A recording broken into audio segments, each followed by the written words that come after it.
the second best practice is it is meant to the community. So this is COPS, Community Outreach Programs and Services. So the motto is lend a hand, nurture the society. So all human beings are, or not all human beings, all students are going to the society after their education. So something they have to do with the society. So the main aims and objectives are energize community development through social empowerment, develop a spirit of empathy and compassion for underprivileged among the students and also the students in the nearby locality. Gain rather than theoretical understanding of problems faced, devise viable solution. Then inculcate and nourish a spirit of lending and helping hand to the underprivileged society, especially the neighborhood of the college. So the moral values and ethical values are developed by using this forms. So devising viable grassroots level solution to the problems of the community and coordinating with various state government, central government initiatives like UBA, Ocean Pakoda, etc. So mainly meant to develop a moral value. So the practices we are splitted this into three main head, that is awareness programs, social change through community engagement, next is disaster management. So the students that are enrolled under these community outreach programs are named as COPS Army, and COPS Army consists of students from every department of the college. So these are the practices under COPS. First of all, awareness campaign about various diseases, and also Vimukti, that is a drug abuse awareness program, lifestyle diseases, AIDS, hepatitis, and also it includes messages for women empowerment. Next one is the environment concerns, that is a plastic eradication program and also the cleanliness campaigns organized by COPS Army. Next one is health initiatives. Health initiatives include the free clinics, dental eye care, eye checkup clinic, and palliative care programs, and also blood group and blood donation campaigns. And next one is the community engagement, visit to old age homes and shelters for women. Disaster management, mitigation army is created under the COPS. Flood relief activity during the floods of 2018-19 and also COVID pandemic measures. So these are the evidence of success, 100% participation in salary challenge, selected for green campus and declared as green campus, training center for disaster management by Sanatha Sena Government of Kerala. And 480 units of blood were donated to blood bank through 12 blood donation camp, an average of 2 blood donation camps per year. And award of recognition, Nanmamaram Award, then certificate of recognition, and best performer award for Swachhata Hi Seva campaign. These are the evidence of success. And the problems are financial constraints. As usual, it is the financial constraints and time constraints. These are the two things these are the two problems that we faced. So increasing monetary support, mobilizing funds, and time constraint is the students, actually the COPS Army includes students, so they find it difficult during their semester system to engage in this type of activities. These are from college. Okay, thank you very much, ma'am.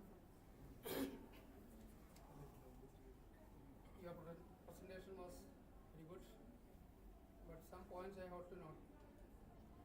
Tell you. The outcome-based slow learners outcome, that has to be clearly demarcated. What you have done, as I explained while in my speech, that has to be recorded in your diary by each teachers. Slow learners have been assisted like that, and by assisting them, they were slow learners in such and such examinations. after our assistance, they have come up. Yes, sir. Surely we are recorded. We have kept a mentor-mentee report, mentor-mentee diary, Yeah. and also the care percentage is calculated. That is the number of students who passed out after remedial class Yeah. and before their Not performance, before and after the remedial class. Remedial, not through remedial class, but individual attention. Individual attention through Individual mentor-mentee attention, how interaction. many of them have been uplifted? That Yes. has to be recorded. It is just recorded. Since output and outcome is the real thing wanted by the UGC, so that has to be recorded. Then what about the research aptitude? What you have done for the research aptitude of the candidates? Just simply by saying that this much number of research scholars have been increased, this much research produced. What is the institutional role for that? We are organizing. We are providing monetary support for the teachers. Yeah. Monetary support, timely indulgence in preparing them for any seminars, conferences, etc. Seed money is given. Yes. Okay. What percentage? Sure about that. If peer assisted learning interdisciplinary, how did you done? So, for example, for physics masters, there are problems in mathematics. There are subjects. That is exchange. And also even commerce department they use mathematics. Staff exchange program within the interdisciplinary department. No, PALS is for PG students. They are taking class for UG students. That is why. Peer assisted learning system PALS. Okay. Regarding certificate course also, so many certificate courses Yes, will be implemented by every institution. Yes, we are But at the providing. same time, we will register it. Their name will be registered in the university, but the classes are not at all usual. Yes, we conduct classes. 30-hour classes are given. Only online sessions. Online sessions. Yes. Online classes are Online classes are conducted. After that, we will conduct examination. And that is The results are published and certificates are given. certificates from the university or No, from from the college. that is institution. Certificates from the Institutional institution. certificates. That's the problem. Certificates should be from the university level. Certificate will be valid much. This is also valid, okay, but university certificates will be issued. That. So we focus on skill enhancement of the students. So such type of certificate courses are provided to the students. Then, as I explained here, there is a mix-up between extension and the outreach programs in your. This community outreach programs is entirely different from that. This is COPS Army. The students are. That mix-up has to be demarcated. Yes. Okay. Okay then. Thank you very much for the presentation. Regarding the presentation, we have to wind up the session by 4 o'clock or 4:30. So let it be in a fast way. Otherwise, you won't be able to finish it in time. So next. Thank you, ma'am. Next, I would like to call upon MAMO College.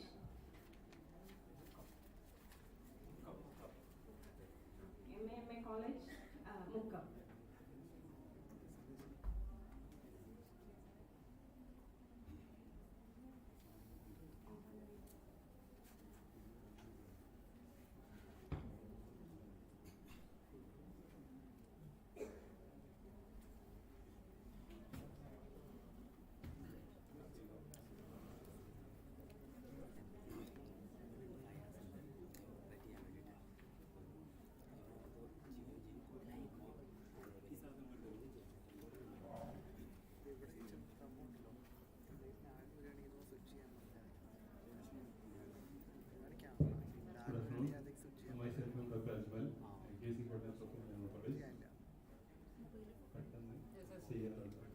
Actually, we have two best practice, out of which I selected one only. Parivartan എന്നൊരു പ്രോഗ്രാമാണ് ഒന്നുള്ളത്. ഇത് കുട്ടികളുടെ complete academic development ആണ്. Mainly learning oriented ആയിട്ട് total Parivartan എന്നുള്ളൊരു whole പ്രോജക്റ്റാണ്. ഞാൻ പരിചയപ്പെടുത്തുന്നത് സാറ് സ്റ്റാർട്ടിങ്ങിൽ പറഞ്ഞിരുന്നു. Of course of MES with extension, outreach and also a focused one. അതാണ് ഞാൻ അവതരിപ്പിക്കാൻ ഉദ്ദേശിക്കുന്നത്. ഇത് കുറച്ച് കൂടുതലുണ്ട്. ദറ്റ് ഈസ് ഇടം. ഇടം എന്നാണ് ഞങ്ങളുടെ പ്രൊജക്റ്റിൻ്റെ പേര്. Idam is actually empowerment of Divyangan അക്കൗണ്ട് മാമോ. ഇതാണ് പ്രോജക്റ്റിൻ്റെ ഒരു ടോട്ടൽ പേര്. ഇതിൽ നമ്മുടെ കോണ്ടക്സ്റ്റിൽ മെയിനായിട്ട് പറഞ്ഞിട്ടുള്ളത് ആക്ച്വലി ദിവ്യാംഗൻ എന്ന് വിളിക്കുന്ന ഡിഫറെൻ്റ്ലി ആബിൾഡ് കമ്മ്യൂണിറ്റി. അവർ വലിയ ഇഷ്യൂസ് നേരിട്ടുകൊണ്ടിരിക്കുന്നുണ്ട്. ഇപ്പോൾ ഏറ്റവും കൂടുതൽ ഡിസ്കസ് ചെയ്യപ്പെടുന്ന ഒരു കമ്മ്യൂണിറ്റിയാണ്. And we believe that if there were equal opportunity and effective access to rehabilitation measures, definitely there will be some development. അപ്പോൾ അതിനുള്ള ഒരു ഒബ്ജക്റ്റീവിലാണ് നമ്മളുടെ ഒരു പ്രോജക്റ്റ് മുന്നോട്ട് പോകുന്നത്. And the flagship project aim at coordinating and consolidating the empowerment of activities. എല്ലാ കോളേജിൽ നടക്കുന്ന പ്രോഗ്രാമുകളും കോളേജിന്റെ പുറത്തുള്ള എക്സ്റ്റൻഷൻ ആക്ടിവിറ്റീസും ഇതെല്ലാം തന്നെ ഫോക്കസ്ഡ് ആയിട്ട് ഈ ദിവ്യാംഗൻ കമ്മ്യൂണിറ്റിയുടെ ഇഷ്യൂസ് അഡ്രസ് ചെയ്യുക എന്നൊരു രീതിയിലാണ് ഈ ഒരു പ്രോജക്റ്റ് നമ്മൾ ഡിസൈൻ ചെയ്തിട്ടുള്ളത്. ആക്ച്വലി 21 ടൈപ്പ് ഓഫ് ഡിസബിലിറ്റീസ് ആണ് 2016 RPW ആക്ടിൽ പറയുന്നത്. അപ്പോൾ നമ്മുടെ ഏറ്റവും വലിയൊരു ഇഷ്യൂ ഈ ഡിഫറെൻ്റ്ലി ആബിൾഡ് കമ്മ്യൂണിറ്റി എന്ന് പറഞ്ഞാൽ 2, 3, 4 ഐറ്റം മാത്രം നമ്മൾ പറയുകയും അവരെ മാത്രം ഫോക്കസ് ചെയ്യുകയും ചെയ്യുക എന്നുള്ളതിലൊക്കെ. അപ്പോൾ നമ്മൾ കോളേജിൻ്റെ ഉള്ളിലും അതുപോലെ തന്നെ പുറത്തും കമ്മ്യൂണിറ്റിയിലും എല്ലാ സ്റ്റേക്ക് ഹോൾഡേഴ്സിലും ഈ 21 ഡിസബിലിറ്റീസ് ഏതൊക്കെയാണെന്ന് കൃത്യമായിട്ട് പരിചയപ്പെടുത്തുകയും അത് അവർക്ക് ബോധ്യമുണ്ടാവുകയും ഈ ആളുകൾക്ക് കിട്ടാവുന്ന ഒരുപാട് ബെനിഫിറ്റ് ഉണ്ട്, ഇതെല്ലാം അവർക്ക് ലഭ്യമാക്കാനുള്ള ഒരു കൺസെപ്റ്റാണ് നമ്മുടെ ഒരു ബേസിക് തീമായിട്ട് പറഞ്ഞിട്ടുള്ളത്. ആൻഡ് ഇതിൻ്റെ ഒരു ബേസിക് പ്രിൻസിപ്പിൾസ് ആയിട്ട് വന്നിട്ടുള്ളത് respect and inherent dignity, non discrimination, full effective participation, equality in opportunity. ഈ ഒരു കൺസെപ്റ്റിൽ നിന്നുകൊണ്ടാണ് ഞാൻ വളരെ ഫാസ്റ്റായിട്ട് പോവാണ് ഈ ഒരു പ്രോജക്റ്റ് നമ്മൾ മുന്നോട്ട് കൊണ്ടുപോകുന്നത്. കൃത്യമായിട്ടുള്ള ഒരു ഔട്ട്കം നമ്മൾ ഇതിൻ്റെ ഭാഗമായിട്ട് എക്സ്പെക്ട് ചെയ്യുന്നത്, അതും ഇൻക്ലൂസീവ് എന്ന ഒരു കൺസെപ്റ്റിലാണ് ഈ ഒരു സാധനം മുന്നോട്ട് പോകുന്നത്. ആൻഡ് ഇതിൻ്റെ ഒരു ത്രസ്റ്റ് ഏരിയ ആയിട്ട് പറയുന്നത് ഒന്ന് equality and support and also protection of duality and organise awareness and extension volunteership. ഈ എല്ലാ മേഖലയിലുമുള്ള ഒരു ത്രസ്റ്റ് ഏരിയയിൽ നിന്നുകൊണ്ടാണ് സംസാരിക്കുന്നത്. And the operation is actually the operation is a twofold operation. Number one is a partnership with the leading NGO, that is Prajahida. Prajahida Foundation is a Calicut-based NGO. We are getting continuous consultation and all academic and other support for this project. And actually Prajahida is an established organization which having link with the government of India. And also we have many collaborations, especially pain and palliative, IPM, and also Grace Palliative Mukam, Attani, Hridayatram, and Kudiyatpur Pain and Palliative, and different type of organizations is also joined with this project. And the practice, actually the practice is based upon twofold. One is within the college and another is outside the college. Within the college, we are focusing on Divyang policy. Number one is Divyangam policy. We have developed a Divyangam policy, and next one is empowerment of Divyangam students, and third one is the special program for the Divyang community, and the fourth one, that is awareness and training to this community, and outreach and extension, in which we focusing on volunteering and collaboration, special program along with Divyangam, and training and awareness to the stakeholders and all communities. The first, within the college, that is we have developed a policy statement. Divyangam policy has developed, which is published in our website, which having 17 pages, including touching all aspects of this community. And second one, college in the ഇനിയുള്ള എല്ലാ പ്രൊജക്റ്റിലും ഈ ഒരു ദിവ്യാംഗൻ accessibility എന്ന ഒരു കൺസെപ്റ്റിലാണ്. അപ്പോൾ ടൈലിലാണെങ്കിൽ ഇനിയുള്ള പ്രൊജക്റ്റിൽ tile മുഴുവനും ഇവർക്ക് ടച്ച് ചെയ്യാവുന്ന, ടച്ച് സെൻസിറ്റീവ് ആയിട്ടുള്ള ഒരു ഏരിയ കൺസ്ട്രക്ട് ചെയ്യുന്നു. ബാത്റൂം, ഏത് പ്രൊജക്റ്റ് ഉണ്ടെങ്കിലും അത് ഈ ഒരു കമ്മ്യൂണിറ്റിയുമായിട്ട്, ഈ ഒരു കമ്മിറ്റിയുമായിട്ട് ഡിസ്കസ് ചെയ്തിട്ടായിരിക്കും നമ്മൾ ആ ഒരു ഭാഗം മുന്നോട്ട് പോകുന്നത്. And second part, that is awareness initiative. Awareness ഇനീഷ്യേറ്റീവിൽ നമ്മൾ ചെയ്തിട്ടുള്ളത് number 1, awareness to the faculty and staff. Teaching faculty എല്ലാ സ്റ്റാഫിനും വേണ്ടി ഒരു 1 day ഓറിയന്റേഷൻ ഈ പ്രജാഹിത ഫൗണ്ടേഷനുമായി ചേർന്നുകൊണ്ട് ടീച്ചേഴ്സിന് കൊടുത്തു. അതേപോലെ തന്നെ RPW അവയർനെസ്, ഹോപ്പ്, RPW അവയർനെസ്സുമായിട്ട് ബന്ധപ്പെട്ട് ഒരുപാട് ക്യാമ്പയിനുകൾ ഓൺലൈനിലായിട്ടും ഓഫ്ലൈനിലായിട്ടും കോളേജ് സംഘടിപ്പിക്കുകയുണ്ടായി. And we are also conducted different workshop for this one. And ഇതുമായിട്ട് ബന്ധപ്പെട്ട് മറ്റൊരു പ്രധാനപ്പെട്ട ഒരു സാധനം ഈ അടുത്ത് വന്നതായിരുന്നു ഈ സ്പൈനൽ മസ്കുലർ അട്രോഫിയുമായിട്ട് ബന്ധപ്പെട്ടുണ്ടായിരുന്ന ഒരു വലിയൊരു ക്യാമ്പയിൻ നടന്നത്. ഈ ക്യാമ്പയിന്റെ ഭാഗമായിട്ട് കോളേജ് വർക്ക് ചെയ്യുകയും ഇതിൽ സജീവമായിട്ട് ഇടപെടാൻ സാധിക്കുകയും ചെയ്തു. And next one, Divyanjan to MMO കോളേജിന്റെ ചുറ്റുഭാഗവുമുള്ള ഡിഫറെന്റ്ലി ആബിൾഡ് ആയിട്ടുള്ള ആളുകളെ കോളേജിലേക്ക് കൊണ്ടുവരികയും അവരോടൊപ്പം കുട്ടികൾ സഹവസിക്കുകയും ചെയ്യുക എന്ന ഒരു പ്രോഗ്രാമാണ്.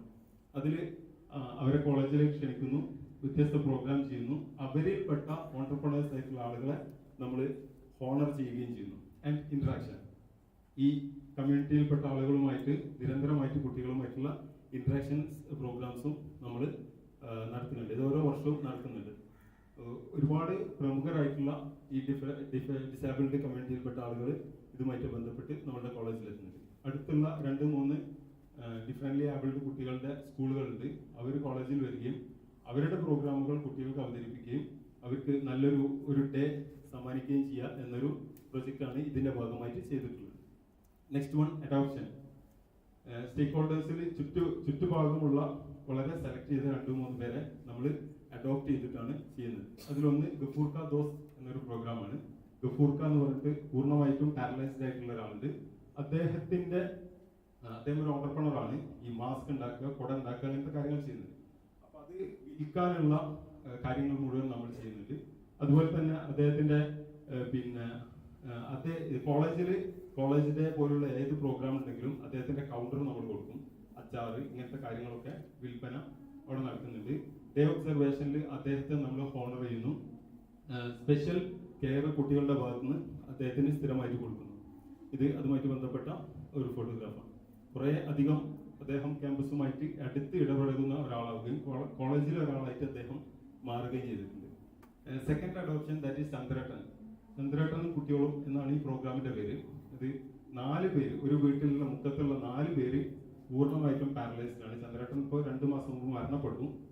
ഇനി 3 പേരുണ്ട്, അദ്ദേഹത്തിന്റെ പെങ്ങന്മാര് പൂർണ്ണമായിട്ട് പാരലൈസ്ഡ് ആണ്. 2015 മുതൽ ആ വീടില് രാവിലെ ഭക്ഷണം എത്തിക്കുക, ഓരോ ദിവസവും അവരുടെ കെയർ ചെയ്യാം, ഇങ്ങനത്തെ കാര്യങ്ങൾ ഹിസ്റ്ററി ഡിപ്പാർട്ട്മെന്റിലെ കുട്ടികൾ, NSS കുട്ടികളാണ് ചെയ്തുകൊണ്ടിരിക്കുന്നത്. ഇപ്പൊ അത് മൊത്തം മുക്കത്തിന്റെ തന്നെ ഇഷ്യൂ ആയി മാറുകയും സ്റ്റുഡന്റ് പോലീസും അടക്കമുള്ള എല്ലാവരും ചേർന്നുകൊണ്ട് അവർക്ക് വീടുണ്ടാക്കുകയൊക്കെ ചെയ്തിട്ടുണ്ട്.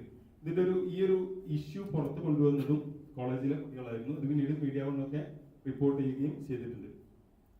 ഇതിൽ നടക്കുന്ന മറ്റൊന്ന്, ഈ പെരുന്നാള്, ക്രിസ്മസ് പോലുള്ള എല്ലാ, വിഷു, ഓണം, ഇതിനെല്ലാം കുട്ടികളുടെ ആഘോഷങ്ങൾ ഏതെങ്കിലും ഡിപ്പാർട്ട്മെന്റ് ചന്ദ്രേട്ടന്റെ വീട്ടിൽ പോയിട്ട് അവരോട് കൂടെ ചേർന്നുകൊണ്ടാണ് നമ്മൾ സെലിബ്രേറ്റ് ചെയ്യുന്നത്. Next one is celebration, that is celebration with Divyangan. അതിൽ തൊട്ടടുത്തുള്ള സ്കൂളുകൾ, ദിവ്യാംഗൻ സ്കൂളുകൾ, ഈ സ്കൂളുകളിൽ നമ്മളുടെ കുട്ടികൾ പോവുകയും ക്രിസ്മസ് അതുപോലെ ഓണം ഇത്തരം പരിപാടികൾ അവരോടൊപ്പം ചെലവഴിക്കുകയും ചെയ്യുക എന്നുള്ളതാണ്. Next one, field visit. കോളേജിലെ കുട്ടികൾ അത്താണി, സ്റ്റുഡന്റ് പാലിയേറ്റീവ്, അതുപോലെ തന്നെ ഇത്തരം പാലിയേറ്റീവ് സെന്ററുകൾ സ്ഥിരമായിട്ട് വിസിറ്റ് ചെയ്യുകയും ബ്ലൈൻഡ് ആയിട്ടുള്ള ആളുകളുടെ സെന്ററുകൾ ഇത്തരം വിസിറ്റ് ചെയ്യുകയും ഇതിനെക്കുറിച്ചൊരു അവയർനെസ് ഉണ്ടാക്കുകയും ചെയ്യാന്നുള്ളതാണ്. Then next one, special programmes. Specially focused ആയിട്ടുള്ള പ്രോഗ്രാംസ് ആണ് സംഘടിപ്പിക്കുന്നത്. അതിലൊന്ന് സ്നേഹപ്പുതപ്പ്, ഇവർക്ക് വേണ്ടിയുള്ള പുതപ്പ് സജ്ജീകരിക്കാം. ചിറകുള്ള ചങ്ങാതിമാർ, മാവൂര് വെച്ച് നടന്നിട്ട് ഇത്തരം കുട്ടികളുടെ ഒരു പ്രോഗ്രാം നമ്മൾ സജീവമായി ഇടപെടുകയും സംഘടിപ്പിക്കുകയും ചെയ്തിട്ടുണ്ട്. സംയോറൈസ് എന്ന ഒരു ഫ്ലാഗ്ഷിപ്പ് പ്രോഗ്രാം ആയിരുന്നു. ഇത് ഈ കോവിഡിന്റെ സമയത്ത് നടന്ന ഒരു 25 ദിവസം നീണ്ടു നിന്നിട്ടുള്ള ഒരു ഓൺലൈൻ വർക്ക്ഷോപ്പാണ്. ഇത്തരം ആളുകൾക്ക് വേണ്ടിയാണ് വർക്ക്ഷോപ്പ് നടത്തിയത്. പക്ഷെ അതിലുള്ള ഫുൾ വോളണ്ടിയേഴ്സും കോളേജാണ് ചെയ്തിട്ടുള്ളത്. പ്രജാഹിതയുമായിട്ട് ജോയിൻ ചെയ്തിട്ടാണ് ഈ പ്രോജക്റ്റും ചെയ്തിട്ടുള്ളത്. അതിജീവന എന്നൊരു പ്രോജക്റ്റും പ്രജാഹിതയുമായി ചേർന്നുകൊണ്ട് ഈ ആളുകൾക്ക് വേണ്ടി നടത്തി. ഉഡാൻ എന്ന മറ്റൊരു പ്രോഗ്രാമും സ്പെഷ്യലായിട്ട് ഈ പ്രോഗ്രാമിൽ നടത്തി. പിന്നീട് നെക്സ്റ്റ് വൺ, വോളണ്ടിയറിംഗ് ആണ്. ഇതിന്റെ ഭാഗമായിട്ട് ഇത്തരം ഡിസേബിൾഡ് ആയ ആളുകളുടെ ഫണ്ട് റേസിംഗ്, അതുപോലെ തന്നെ ഇവരുടെ ഇഷ്യൂസുമായിട്ട് ബന്ധപ്പെട്ട് ചുറ്റുപാടും ഒരുപാട് പ്രോഗ്രാമുകൾ നടത്താറുണ്ട്. ആ പ്രോഗ്രാമുകളുടെ വോളണ്ടിയേഴ്സ് ആയിട്ട് നമ്മളുടെ കുട്ടികൾ മാറാറുണ്ട്. പ്രത്യേകിച്ച് ഈ ബിരിയാണി ചലഞ്ച്, പായസ ചലഞ്ച്, അല്ലെങ്കിൽ എന്തെങ്കിലും ഫണ്ട് റേസിംഗ്, ഇത്തരം ഫണ്ട് റേസിംഗ് പ്രോഗ്രാമുകളിലൊക്കെ നമ്മളുടെ കുട്ടികൾ സജീവമായിട്ട് ഇടപെടുകയും ചുറ്റുഭാഗമുള്ള ഇത്തരം ഇഷ്യൂസിൽ അവരെ ഇൻവോൾവ് ചെയ്യുകയും ചെയ്യുക എന്നുള്ളതാണ് ഈ ഒരു പ്രോജക്റ്റിന്റെ ഭാഗമായി ചെയ്യുന്നത്.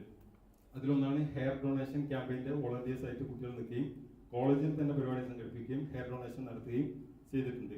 നെക്സ്റ്റ് വൺ, ഫിസിക്കൽ എഡ്യൂക്കേഷൻ ഡിപ്പാർട്ട്മെന്റിന് ഈ കാര്യത്തിൽ എന്ത് ചെയ്യാൻ പറ്റും എന്ന ആലോചനയിൽ നിന്നാണ് ഒന്ന് കോളേജിലെ ദിവ്യാംഗജൻ സ്റ്റുഡൻസിന് സ്പെഷ്യൽ ഫിസിക്കൽ എഡ്യൂക്കേഷൻ ട്രെയിനിങ്ങും മറ്റും ഡിപ്പാർട്ട്മെന്റിന്റെ ഭാഗമായിട്ട് കൊടുക്കുന്നുണ്ട്.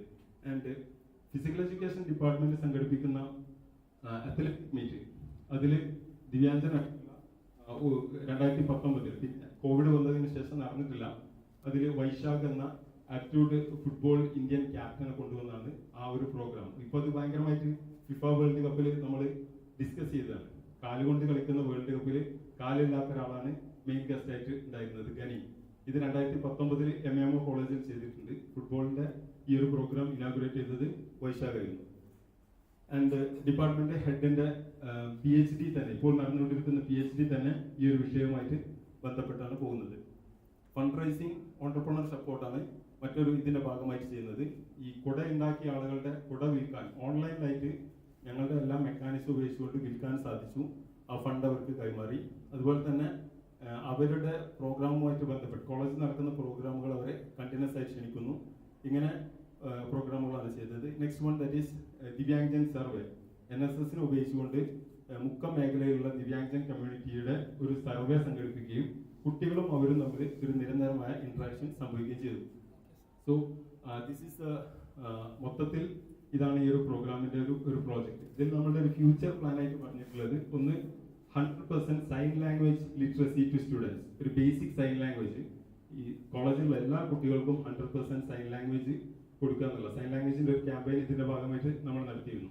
അതുപോലെ തന്നെ കോളേജിന്റെ ചുറ്റുഭാഗം അഡോപ്റ്റ് ചെയ്തിട്ടുള്ള വില്ലേജിലും കോളേജിലുമുള്ള എല്ലാ ദിവ്യാംഗജൻസിനും UDID ലഭിച്ചു എന്ന് ഉറപ്പുവരുത്തുക എന്നുള്ളതും, അതുപോലെ തന്നെ ഇപ്പോൾ കാലിക്കറ്റ് യൂണിവേഴ്സിറ്റി നടത്തിക്കൊണ്ടിരിക്കുന്ന CSSൽ 5 ദിവസമെങ്കിലും ഒരു കുട്ടി നിർബന്ധമായും പാലിയേറ്റീവ് ദിവ്യാംഗജൻ കമ്മ്യൂണിറ്റിയുമായിട്ടുള്ള എന്തെങ്കിലും ഒരു കാര്യത്തിൽ വർക്ക് ചെയ്യണമെന്ന ഒരു പോളിസിയും നമ്മൾ ആലോചിച്ചുകൊണ്ടിരിക്കുന്നുണ്ട്. So this is our second best practice. Thank you. Thank you, sir. Thank you, sir. Thank you very much. This Divyanjan is given very much importance by UGC and NAC. Programs, you have conducted many programs on Divyanjan, and that can be an extension also, extension and outreach program. How many, I would like to ask, how many Divyanjan students, how many Divyanjan teaching staff or non-teaching staff are having in your college? At present we have 11 students. Okay, very good. 11 students are there. Good number. And we have a Divyangan club also. Okay, very good, very good. So you can concentrate your activities can be more focused on inside the campus. That is my advice. Inside the campus, you can extend it to outside and but these activities for 11 students. That is why our future plan that I have mentioned that UDID 100% UDID. Just last day also I have a discussion with my student who doesn't have UDID yet now. He is 22nd years old. Okay. So that is our present. That is very good. 11 students are there under your control, and so you can do a lot for these 11 students, so that it will be the best practice inside the campus. So thank you very much for your presentation. Within the time you have finished it. Thank you. Thank you, sir. Next, I would like to call upon Christ College in Yalgoda for the presentation.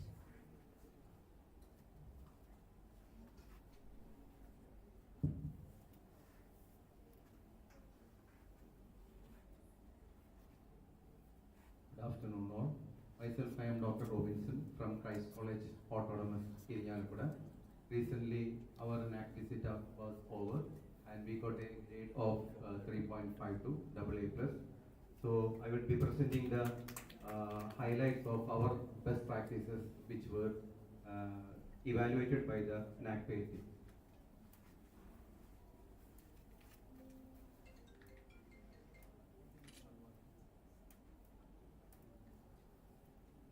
The first best practice was ICT integration and e-learning.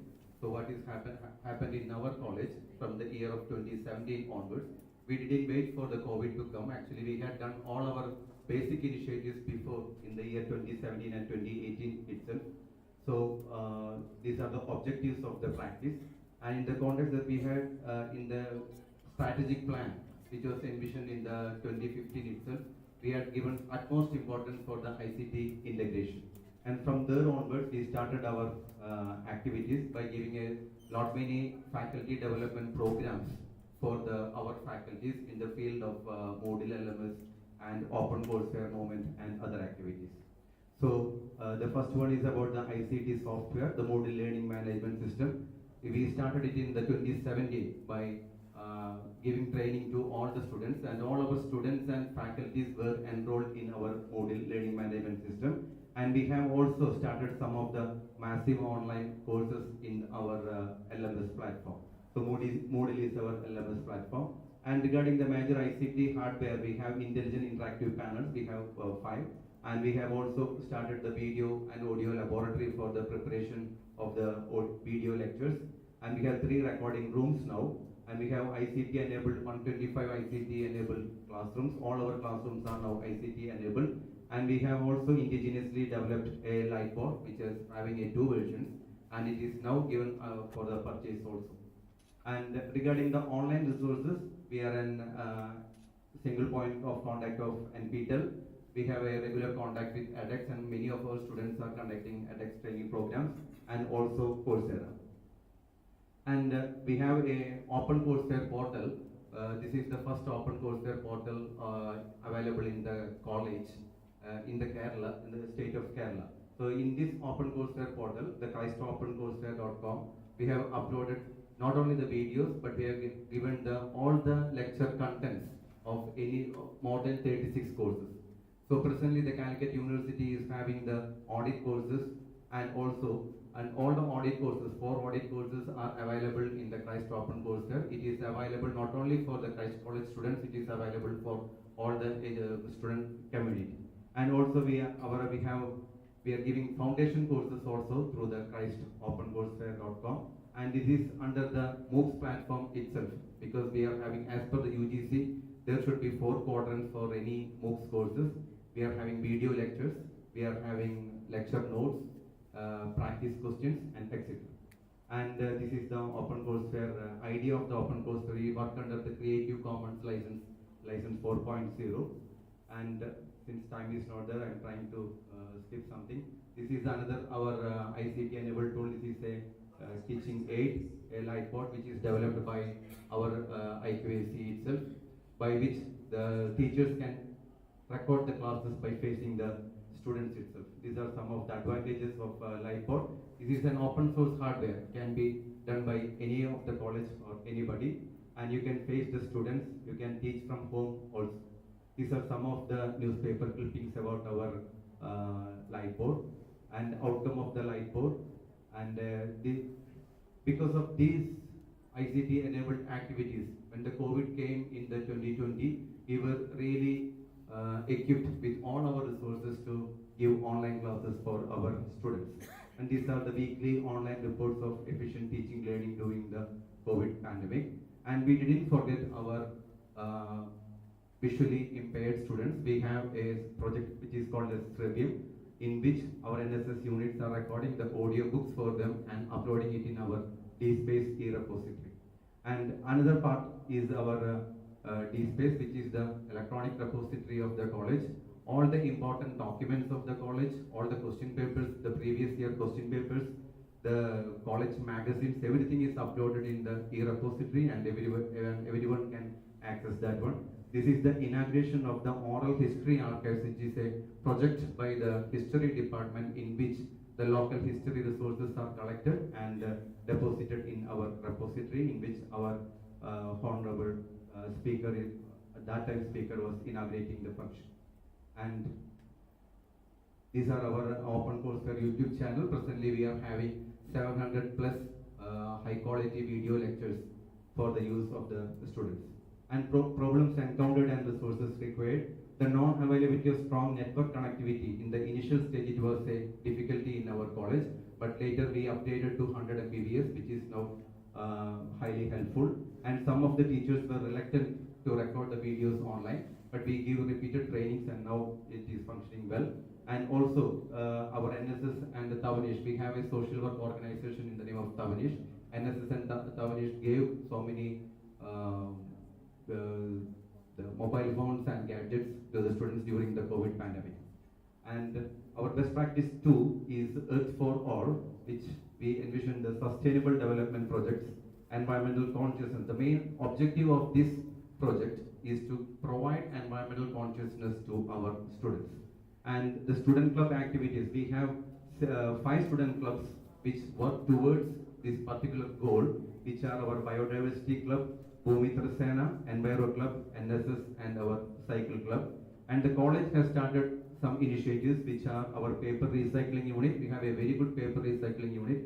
I would invite all the faculties to come and visit Christ College on the paper recycling unit, because since ours is an autonomous college, after the exams we have a lot of paper waste which can be utilized with the paper recycling unit, and NAC really appreciated us because all the files created for the NAC purpose were made in our paper recycling unit.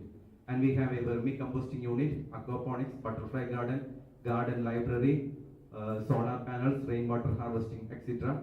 And beyond the campus, we have some initiatives which are the Ente Mavo project by our vice principal, through which he has already planted more than 2,000 saplings outside the campus.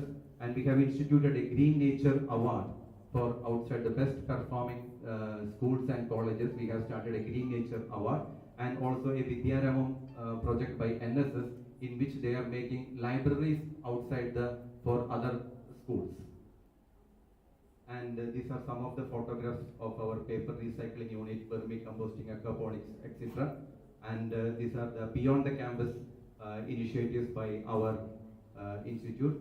And this is the One Goal, One Tree project. Presently, our vice principal is very busy because of the World Cup. What he is doing is that whenever any World Cup, any goal is scored in any tournament, in the name of that goal, he will be planting a mango sapling. So some outside, so many people will come and they will plant it. So, and there will be a sticker on outside. This is the 100th goal played by, or the goal made by this team and all.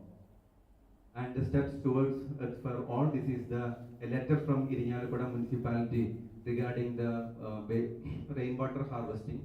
Presently we are having 435,000 liter capacity of rainwater harvesting, and our institution is almost similar to MES Marambili, because we are also situated on the top of a hill, and whatever the rainwater we are collecting, it is going down the earth and it is replenishing the wells in nearby the Irinjalakuda municipality. They have given a certificate of appreciation about that one. And this is the Green Nature Award, which were given to the schools for the eco-friendly activities. And this is the Kerala State Energy Conservation Award, which we received in the year 2020. And the Biodiversity Award 2015, the BioBlitz Award in the 2021. And these are some of the Paristri Mitra Award got for this one. And the problems encountered and resources required. There are food waste management was difficult in the beginning, as students had to be concentrated regularly regarding the same, because after taking the food they will mix everything and will keep in one place. For the biogas plant it was very difficult for us to maintain, but now it is students are also getting that message and they are doing in a right way. And so these are the one, and I would like to happily tell about our ICT integration activities. Kerala has recommended us for the e-governance award, which will be distributed on the 3rd of December. Thank you. Thank you very much, Robson. You did a very good job for your accreditation purpose, and your first track is ICT enabled ICT integration e-learning. It is super. Thank you. It is you stick on to the campus and enhancement in the campus in ICT and the e-learning facilities. That device and everything is good, and especially MOOC courses you have mentioned. Yes. Massive open online courses. That is really what is going to be happening in the near future. In the near future, online courses will be given much more importance. Students don't want to sit 5 hours in a class. That is why in the new education policy, the government has introduced MOOC courses. That MOOC courses activity can be strengthened in more, streamlined in a more way. And also second one also for all. For all, the activities should be inside the campus. The activities of the campus may be extended to outsiders.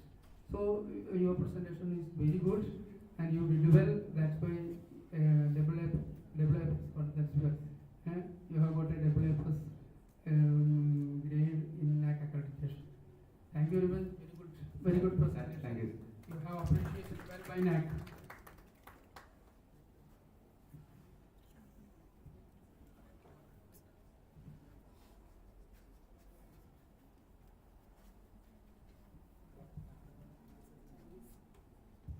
Thank you, sir. That was a nice presentation. Next, I would like to call upon Ansar Women's College for the presentation.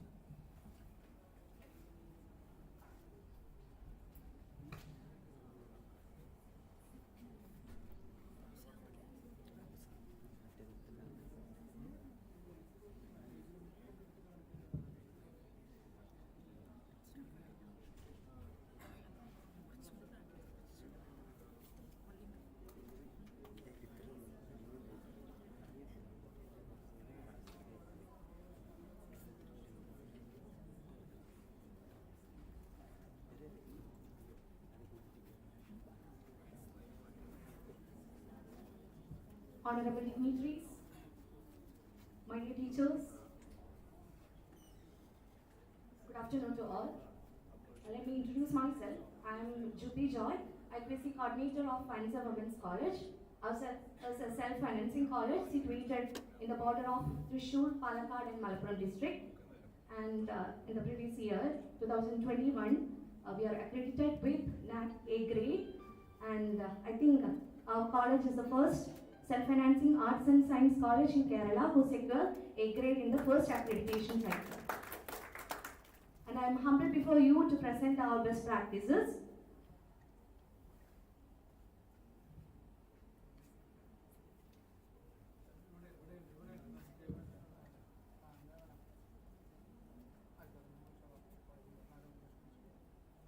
Our first best practice is ASHWAS, Activist for the Service of Human Welfare and Altruism to Society.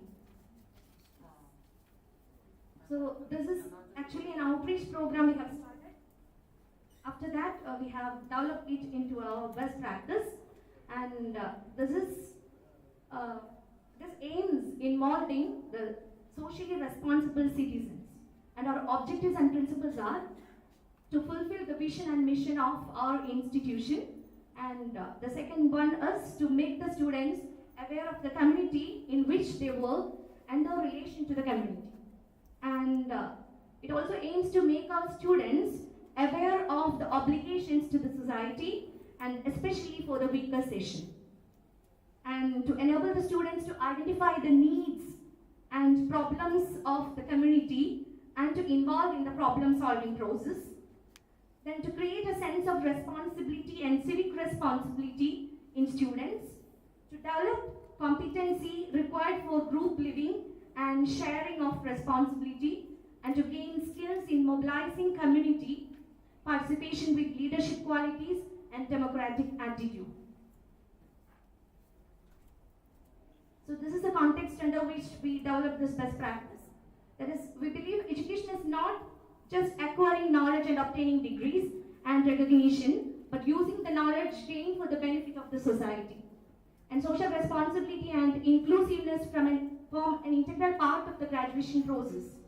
So instilling social responsibility in students help them to realize their potentials and turn it to their own benefit as well as for the benefit of the community as a whole. All of us know cancer and other non-communicable diseases have emerged as a major public health problem in society, and we identify that our panchayat, that is especially Kadavallur Panchayat, a lot of cancer patients are there, and this disease crippling the victims as well as their entire family. So that is why we realized essential need for a system to care at their home, and that can be best be built by the community-based palliative care movement.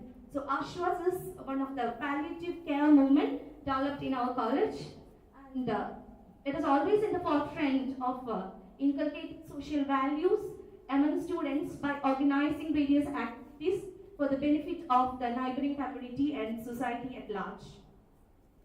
So these are the practices under Ashwas.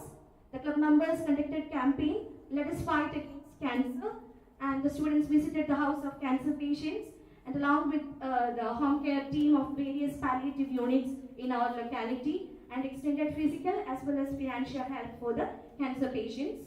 And students regularly involved in blood donation camps, and they render a helping hand for the people of flood affected areas, especially supply medicines, dresses and kitchen utensils.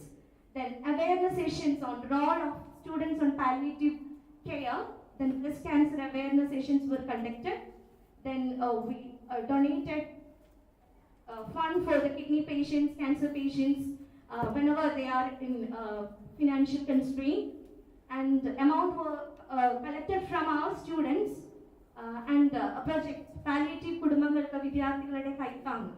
So under this we donated a huge amount for the welfare of cancer patients.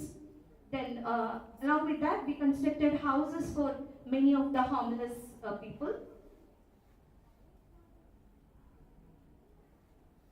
So this is the evidence of success. There is a mechanism to get feedback from the students and beneficiaries. So such feedbacks are indicative of the attitudinal change in the students with reference to the community issues, and the beneficiaries and the local community members also testify that the interaction and the support of the students improved their life condition. And Ashwas Club collaborated with different NGOs and government organizations and plays a complementary role for the effective implementation of these projects. And the main problem encountered by us in implementing this best practices, the point itself. So this and the time also. Students they visit the home of the cancer patients, but it is a continuous process. And in the busy schedule, in the busy academic schedule, they have some constraints to find out proper time. And extreme financial burden and the lasting psychological issues of the patients and their families are increasing day by day. So the current economic climate is making us much more difficult to continue this practice, but still we are trying to continue this. So these are some photo clips regarding the programs, practices conducted by Ashwas, and we received the award from Pain and Palliative Kunungalam unit, as well as from Amala Fellowship, that is by Amala Medical College. And these are some paper clips and the photos of some checks issued by Ashwas. And along with that, we have given a certificate course for all the members of this Ashwas regarding palliative care. The second best practice is Center for Life Skill Education. This is acting as a department in our college. Actually, it's not a department in connection with university. This is acting as a department. So the main objective of Center for Life Skill Education is to groom students in the 4 dimensions of institution's mission, that is character, scholarship, leadership and citizenship, and thereby empowering our graduates to be a part of building a morally upright and welfare world. And life skill education enables the adolescents to tackle the problems they encounter in their daily life with confidence. And it aims to create active, then informed and responsible citizens, and can contribute to the political process also. Apart from the basic skills acquired through academic learning, direct life experiences enrich our students with values that make them greater human beings. So under this context, we started this best practice. We have achieved many milestones pursuing philanthropic ideals of democratizing education at a time when knowledge and health has been turned into a mere merchandise, Ansar upholds its committee and making it accessible to all. And in the highly challenging and postmodern world, everything has become stressful for young minds. At this time, we have upheld the Center for Life Skill Education. And these are the major practices we have undergone. So the major focuses of the center would be to ensure the all-round development of the students. So many charitable works were undergone, and the most highlighting thing is, the most highlighted project is Save Children, Save Future. So we have selected around 8 schools in our locality, and we have formed a very good connection with the parents, the teachers, as well as the students, and psychology department is trying to tackle all the psychological issues undergone by the students, and if there is any issues regarding the students, the teachers, as well as our psychology department students, trying to understand by creating a constant contact with the students of this locality. So this is the evidence of success. The beneficiaries and the local community testified the student support, and break the fear campaign that become a positive one among the nearby schools. That is an initiative from the psychology department, and WhatsApp group, Instagram group, etc. were formed, and students receive constant call from the small kids from the nearby institution regarding the psychological issues faced by them. And the problem encountered us, the collective effort of the institutional stakeholders has indeed paved the way for the success, as the evidence from feedback and reviews so far. Yet the Center for Life Skill Education is extending its activities for the benefit of more people. So the stakeholders are increasing day by day, or the number of students facing such issues are increasing day by day. So individual attention is very, very difficult. So these are the photographs, these are the photo clips of some of the activities we have undergone. We are also giving premarital counseling classes in the selected schools, colleges, and in our training colleges also. So we, along with that, we have conducted Asia residential camp. Then so many creative workshops were also conducted. Then protein campaign. So these are the activities we have conducted under best practice too. So Save Children, Save Future. I have already mentioned we have adopted 8 schools in the nearby locality, including CBSE and government schools, and we have constantly conducting programs in these institutions. Thank you. Very good, Joby. There is a little bit mix-up of best practices and extension and outreach program. There is a mix-up that has to be remarketed. Of your presentations, blood donation given by the lady students of Ansar College is super. Fund donation also, that is also from inside. Homes for the homeless. Any beneficiaries from your own institution for this program? Yes, sure, sir. How many? 2 from our institution. 2 students or staff? Or 1 staff member and one student. 1 student. Then so many Okay. outside. That certificate course on life skill education, that's also coming under best practice.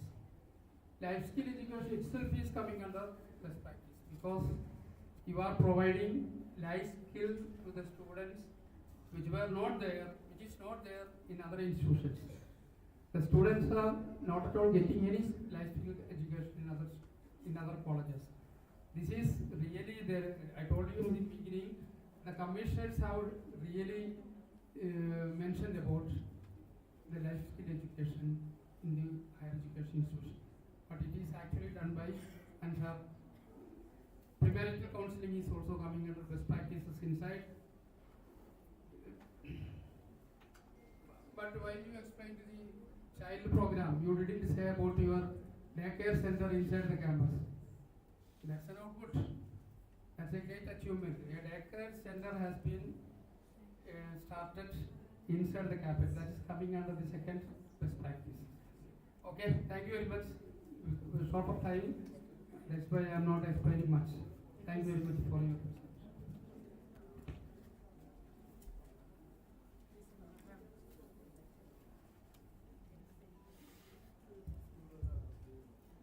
Thank you.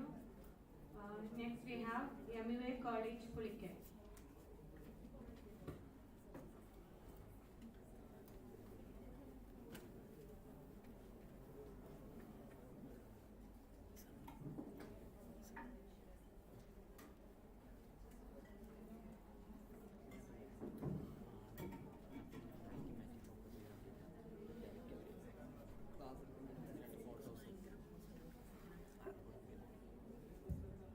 Good afternoon, all of you. Yakub സാറും ബാക്കിയുള്ള ആൾക്കാരൊക്കെ വെള്ളം കുടിപ്പിക്കുന്നതിന് മുമ്പ് കുറച്ച് വെള്ളം കുടിക്കാമെന്നാണ് ആദ്യം ഞാൻ തീരുമാനിച്ചത്.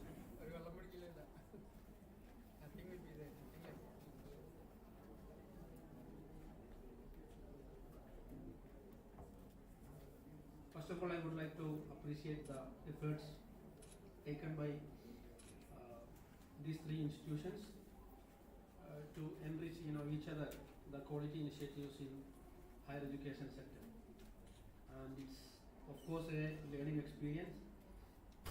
Since the beginning, by the first step in the campus, we started learning lot many things, and we are extremely thankful to the college for arranging such a wonderful learning experience. Here we, Madinatul Ulum Arabic College, say college, giving special focus in Arabic teaching. It's situated at Pulikal, Malappuram district, and we just made our first attempt in the NAC accreditation.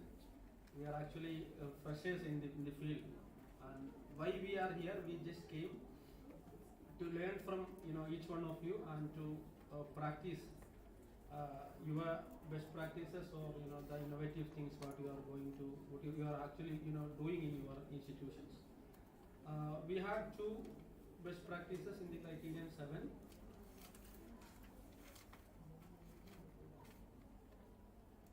And one is actually like it was called Al-Mabarra.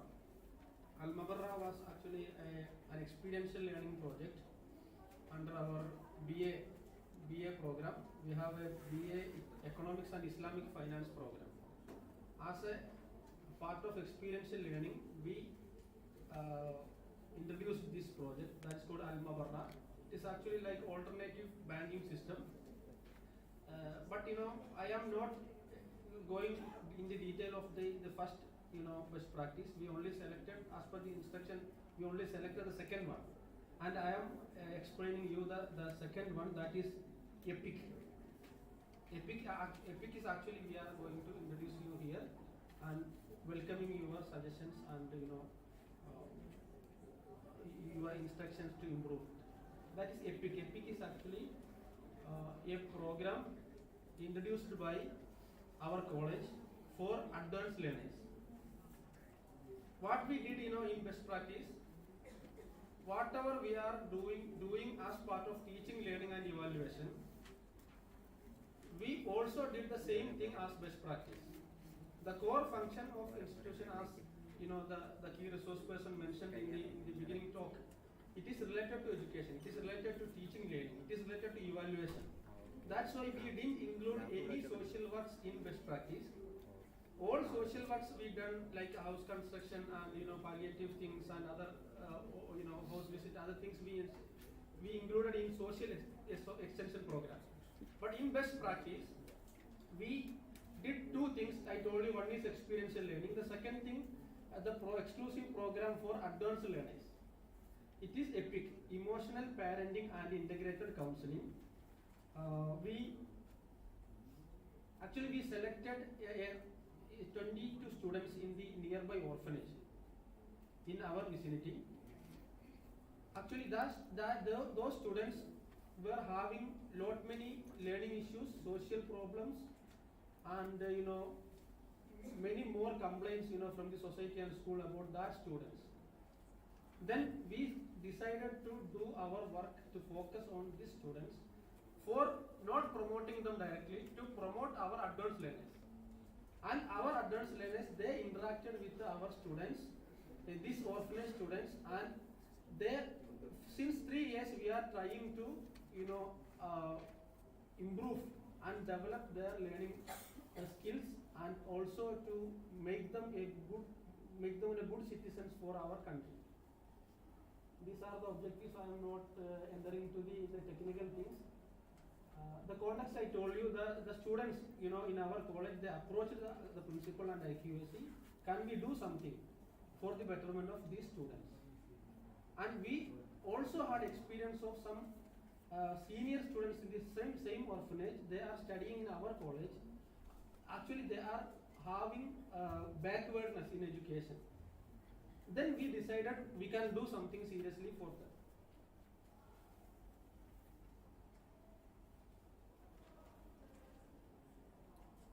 What we did, we conducted regular input sessions for them by identifying their learning issues, and we supported them for giving them additional tuition, coaching and other things.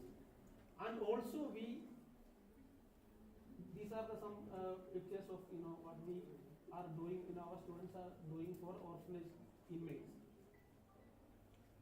After that, we conducted some study trips for these students who studying in 7th, 6th, 8th standard of school, but we took them into premier institutions. This is our one of our projects, Trails and Tales. We conduct at Chennai. We took them into IIT, and they visited the departments, laboratories, and also interacted with scientists and professors, research scholars in IIT. These school-going children.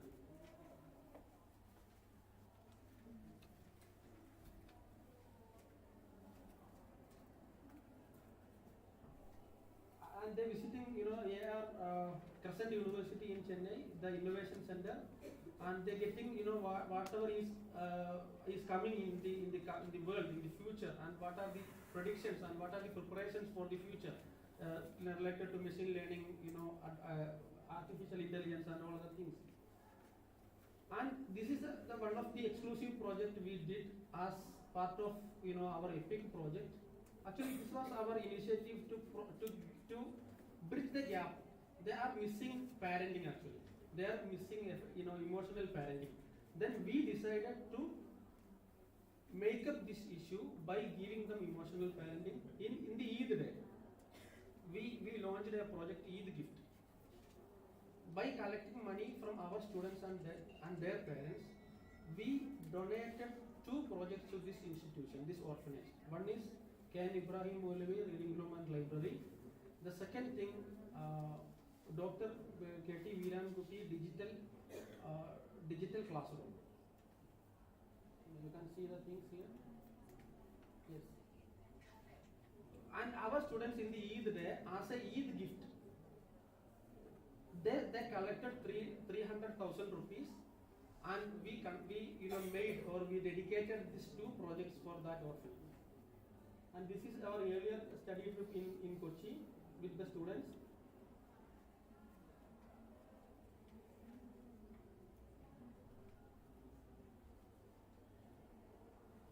And they are interacting with leaders, bureaucrats, politicians, policy makers, and the higher officials in the society. This is in the High Court of Kerala. This is there in Nedumbasheri, International Airport. They are interacting with the FRRO of the airport, Mr. Anil Krishna IPS, and with the CASF security officials there in the airport. And they are interacting with Justice Muhammad Mushtaq, the Honorable Judge in the High Court of Kerala. This is the thing what we started implementing as I told you, being freshers in the field. But we strongly believe that the best practice or the best service of your education institution should be related to education.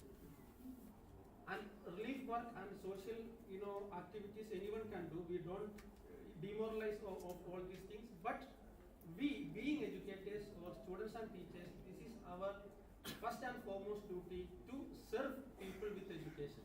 That's why we just try to implement this, and we are welcoming all the suggestions, instructions, and also criticism and anything. There's no much more to say. Regarding EPIC, emotional parenting and integrated counseling. Is there any special counseling room established in your college? Yes. You have a room. I actually forgot to mention that there were 3 projects. We planned 2 projects, and the third project was EPIC office and counseling room. Yeah. Is there? And we also having memorandum of understanding with the Department of Education, University of Calicut, to go to the second level of EPIC to deal with these orphanage students in their psychological and learning issues. Is there any regular visiting of counselor that EPIC? Yes. Actually, we are all the weekends. Yeah. We are having regular sessions with students, common and individual. Regular sessions with the students.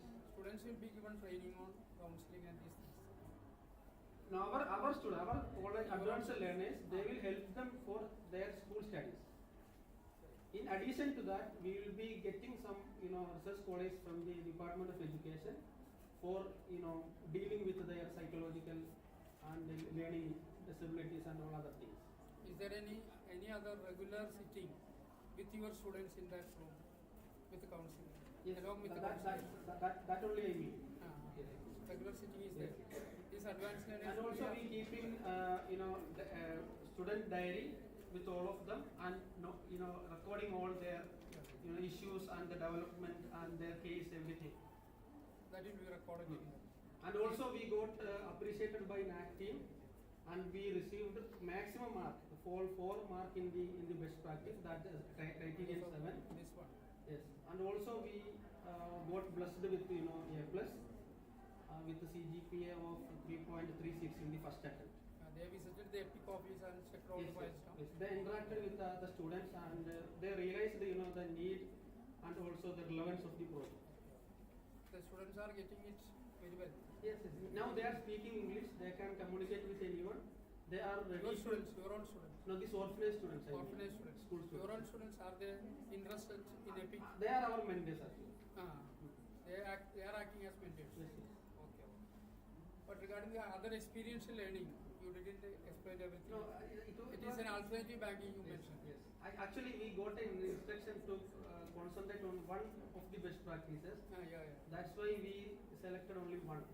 And next phase we can do. Alternate banking means banking without interest. Yes. Yeah. And we collecting money from the students, and they are also supporting students in their needs. And it's actually they are having scholarship projects, merit exams, lot many things under this project. But we didn't prepare that one. That's why I just keep it. That's also a very good practice. In future, as future program, we can do it well. Thank you, sir. Thank you for Okay. your motivation. And I can drink water again. Yes. I have several times in your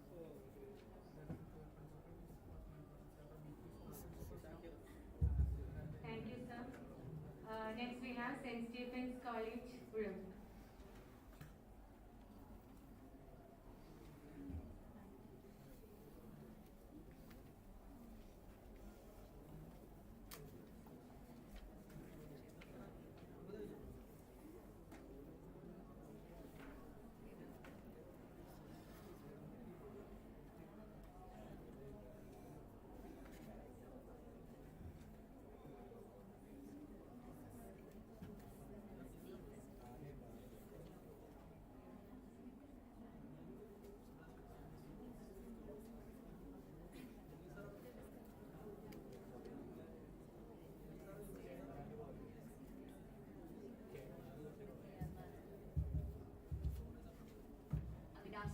everyone. This is Jessina Rose, Assistant Professor from the Department of English, St. Stephen's College, Orur. And first of all, let me take this opportunity to thank MES College Maranpudi for this beautiful seminar. And we are indeed, both of us, me and Ms. Asha Raju from the Department of Zoology, are here to present our best practices. And without any further delay, let me get into our topic. So, our first practice, which is Grama Mitra Campus. Just as the title signifies, St. Stephen's College was sparked by its motto, Intendence in Caelum, which means looking up to heaven, was envisioned as an institution that molds, enlightens, and empowers generations of individuals and provides holistic education that would enable them to actively participate in community life and thus act as a companion to the region. As you all might not be familiar, St. Stephen's College is basically situated in a rural scenario, and as a community and as a community college over there, this institution has been in the forefront in promoting higher education, and this has paved the way for higher education for the people of this region who received only limited education. And it is in line with this mission and to foster eco-rural consciousness among students. There are initiatives like the Center for Environmental Education and Rural Development, that is basically initiated by two professors, Professor V.P. Thomasavati and Professor Joy Pullatumadam, established in 2001 when the area lagged far behind in terms of basic amenities corresponding to rural development and environmental consciousness. So apart from offering support during natural disasters, we also have another initiative called as Kude Unde St. Stephen's, which literally translates as St. Stephen's is with you. And through these initiatives, apart from these initiatives including SEED, Kude Unde St. Stephen's, NSS, NCC, all the departments, the clubs, and the cells of the college have actually come together, and all of these stakeholders, they act as catalysts to enhance the idea of a Grama Mitra campus. And just as the title signifies, we act as a companion to the region. And therefore, our objectives include to transform Orur Panchayat into a self-sufficient region through sustainable development and enhance the socio-economic progress of the rural community, to create a citizenry who are environment conscious, socially committed, and culturally rooted in the rich traditions of the village, to link the college with public and voluntary institutions in a mutualistic manner. And the uniqueness of St. Stephen's College lies in its organization of programs which uphold social responsibility and environment consciousness, the staff, students, and the community. And just like I mentioned before, this is done under the initiatives of SEED, Kude Unde St. Stephen's, with the departments, the clubs, and the cells of the institution. And the practices include, one by one, I can just since we are basically lacking in time, I'll be just quickly going through forward. First one, this is basically the hallmark or the very uniqueness of our institution, the Paristhiti Mitra Award. When the principal, when the IQS coordinator of Christ College was presenting, I hope you people noticed that there was this Paristhiti Mitra Award which was being mentioned. And our college is very much proud for introducing such an activity since 2001. And every year, this is being given to the institution as well as on an individual basis to the institutions who have been promoting environmental practices. And that becomes Paristhiti Mitra Award. And we've also been having renowned people coming in for inaugurating our functions, including A.K. Shashindran, who inaugurated the function this year. And then other practices which comes under the Grama Mitra activity or the Grama Mitra project includes department-wise throwback cultivation competition, certificate course in environment and sustainable development training and practices, environment education trips, energy conservation campaigns, rooftop vegetable cultivation, Onam Vegetable Challenge, a vegetable cultivation challenge program for Onam, complete digitalization of the details of farmers in Orur Panchayat, flood relief operations, a COVID-19 help desk. And these are some other activities which comes under the Grama Mitra project, including hair donation campaigns, construction of sanitary units and durable assets, book donations to the village libraries, Swachh Bharat Pakhwala, among diverse other activities. And the basic impact of the Gram Mudra project. What is it? So you can notice over here, the sense of social commitment which has been imparted to the students. It was basically evidenced through the massive participation during the flood activities and during natural disasters. It has been, you can note that nearly 476 people have been benefited through the Coding of the St. Stephen's initiative, and nearly more than 46 faculties and students have been participating in this initiative. And these are some other activities which comes under the Gram Mudra project. Since we are basically lacking in time, I won't be explaining it too much further. Organic farming, workshops. We have been organizing diverse workshops, seminars, webinars with respect to promoting rural development, in the case of rural development, as well as environmental consciousness. And with specifically, as I mentioned, regarding Coding and St. Stephen's, it is basically a combined venture. This is something that needs to be explained a little more further. It's a combined venture of the SEED, the NSS, the NCC, the HEIs Study Center, and the Health Infonet. And the services which were offered during the COVID-19 pandemic includes vaccination support, doctor support, blood donation, transportation support, emergency support, and even counseling support for the students who needed it. And diverse help desk initiatives as well as diverse webinars were organized with respect to this. And yes, this is regarding the first best practice. And now I move on to Ms. Asha Raju for continuing. So the second best practice that our college has adopted is basically something that is happening inside our college.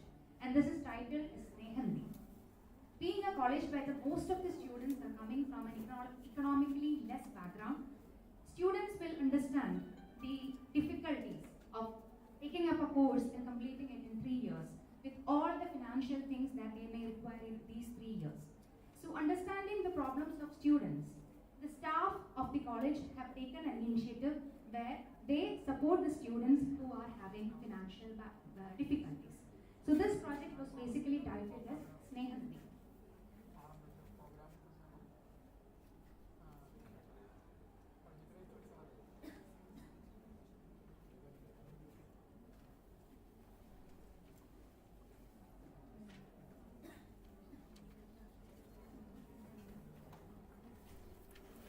So in this project, our institution has taken care to help economically disadvantaged students, to create a humanitarian attitude in students by giving a role model by the faculties, and to foster an interconnectedness, civic consciousness, kinship, and eco-justice among students.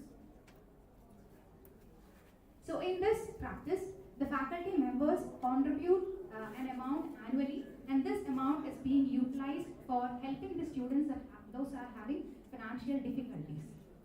So this will help the students, those who are suffering financial crisis, by providing meals, providing academic support, and also personal support.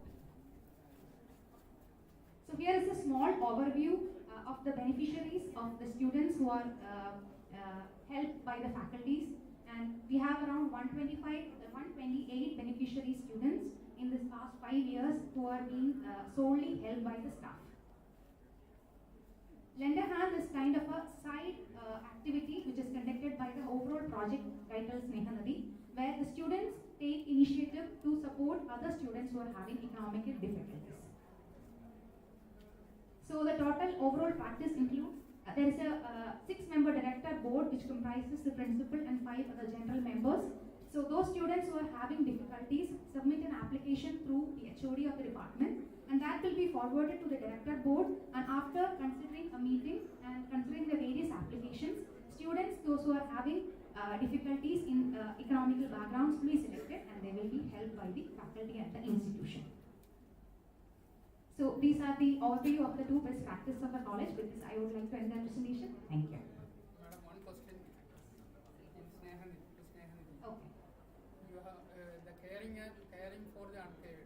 Yes. How do you locate the uncared students? The Yes. locating procedure. every department, we conduct tutorial sessions and remedial sessions. So having a mentoring kind of one person to person talk with the students, the teachers will be able to identify those students who are having needs. So through that day, we help the students to forward their applications through the department to this Snehanidhi project. So that's how we work. I asked this question because many of the students will not be revealing their Yes. uncaredness. Yes, yes. They will be hiding it because they don't like to reveal the uncared problem. So this locating these such students is a great problem for you. So another strategy that we follow is that we have a good contact with the parents as well. Yeah. So we have WhatsApp contact with them. We have regular contact with them regarding the academic things and other personal things. When they come for PTA, we try to maintain a good relationship. So through that also we get information. Will you visit their houses? That's not a usual practice that we follow unless and until there is an emergency situation that we have to go. You will get the information from the other students that she wanted that Yes. these things like Yes, normally it happens like that. Okay, thank you. Thank you. Then regarding Madam Jessica Jose, your Gramamitra campus. Yes. Do you in that you didn't mention about the community tuition program? Community tuition program. That is, it is a best practice developed by your own students. But what they have to do is they can go for teaching for the community students. Community student teaching. That will be coming under the extension also. Yes, sir. We actually are conducting such a program, including teaching students.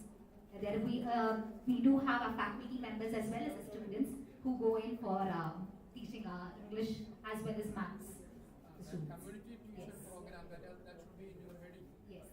That heading should be given in your program. And rooftop cultivation, did you commercialize it? Sir, we actually didn't commercialize it as such, but then we have been doing such a beautiful way of the way we have been doing is that whatever the guests who have been coming to our college, we make sure that it is routinely collected and we do give them as gifts, and in that way. So the NAC and UGC wanted to commercialize these type of cultivations and they earn money. And that should be recorded, that should be justifiable and recorded justifiable. Simply saying that we have earned 300 rupees from 40,000 rupees from cultivation, that's not like that. But that has to be justifiable and recorded justifiable. So commercialization is a good factor, output oriented, outcome oriented, rooftop cultivation. So the mushroom cultivation is very good. Are you giving consultancy on that mushroom cultivation as I mentioned? Yes, we from Department of Zoology we give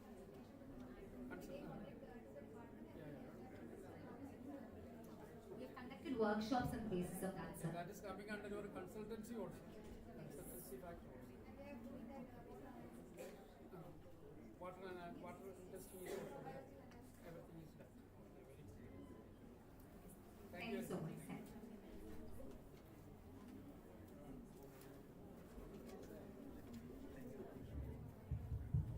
Thank you, ma'am. Presenters, kindly note the time. Please be 10 minutes.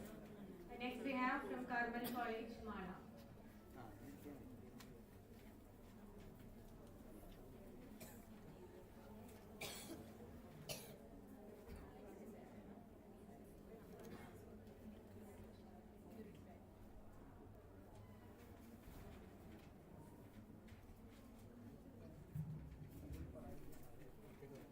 A very good afternoon, Honorable Chair, Dr. Yakub, and the faculty members from the various colleges. I'm Mary Phillip, IQAC Coordinator, Carmel College, Autonomous. The reason why I'm here today is because I'm greatly obliged to Dr. Ajims, because he was one man who helped Carmel College a lot when we were about to face the NAC visit. So that is the only reason why I put in my paper for this presentation. Honestly, I was not at all prepared for this. But special thanks to Dr. Yakub also. If he had not put in that word of encouragement to the arts and science colleges, I was seriously contemplating on going back because I was scared after hearing the presentations and best practices of most of the colleges here, most of them with A plus grade. Christ College scared me extremely, but still, I see this as a positive chance to learn from all of you. We at Carmel are a band of very young teachers who are trying to find our way through this competitive world where colleges are recognized through the grading process. We are perhaps one of the only colleges which had to face the NAC visit and the autonomous visit within a short span of 1 month. And with God's grace and the hard work of all the teachers there, we succeeded with an A grade and also have the autonomous status today. We are proud of our faculty members. Coming to my presentation.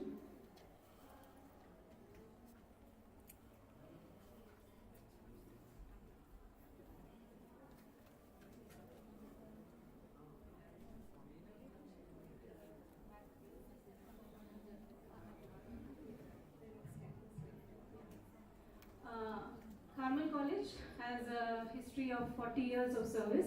It's just a few weeks back that we have celebrated our Ruby Jubilee celebrations.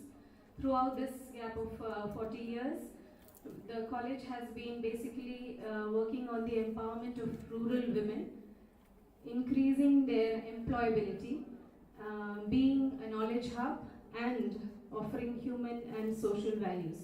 May I put in a word about the background against which the college works? We are a college which is situated in a very rural local where we have at least more than 80% of the students that come to us are first generation learners. Even the NAC team was surprised to know that we still have such a high percentage of first generation learners in a college like ours, but it is a fact. So to keep these students running, to keep them in the graduation course, to encourage them to go on for the post-graduation course and to perhaps enroll for MPhil or PhD is a very tedious process, very challenging also, because parents themselves are not motivated enough to allow their daughters to study. Carmel has been struggling with that for many number of years, but the results that we have today shows that we are succeeding in the process. It is very slow, but it is very steady also. So the number of dropouts that we have in the second or third year of graduation has decreased to a great extent, which shows that the hard work is working and showing results. The institutional values that our college has imbibed and we plan to take forward, those are the foundation stones of the best practices that we follow. We have gender sensitization, the environment, and social values, which we feel that every educational institution should show as its first initiative when imparting education to the students.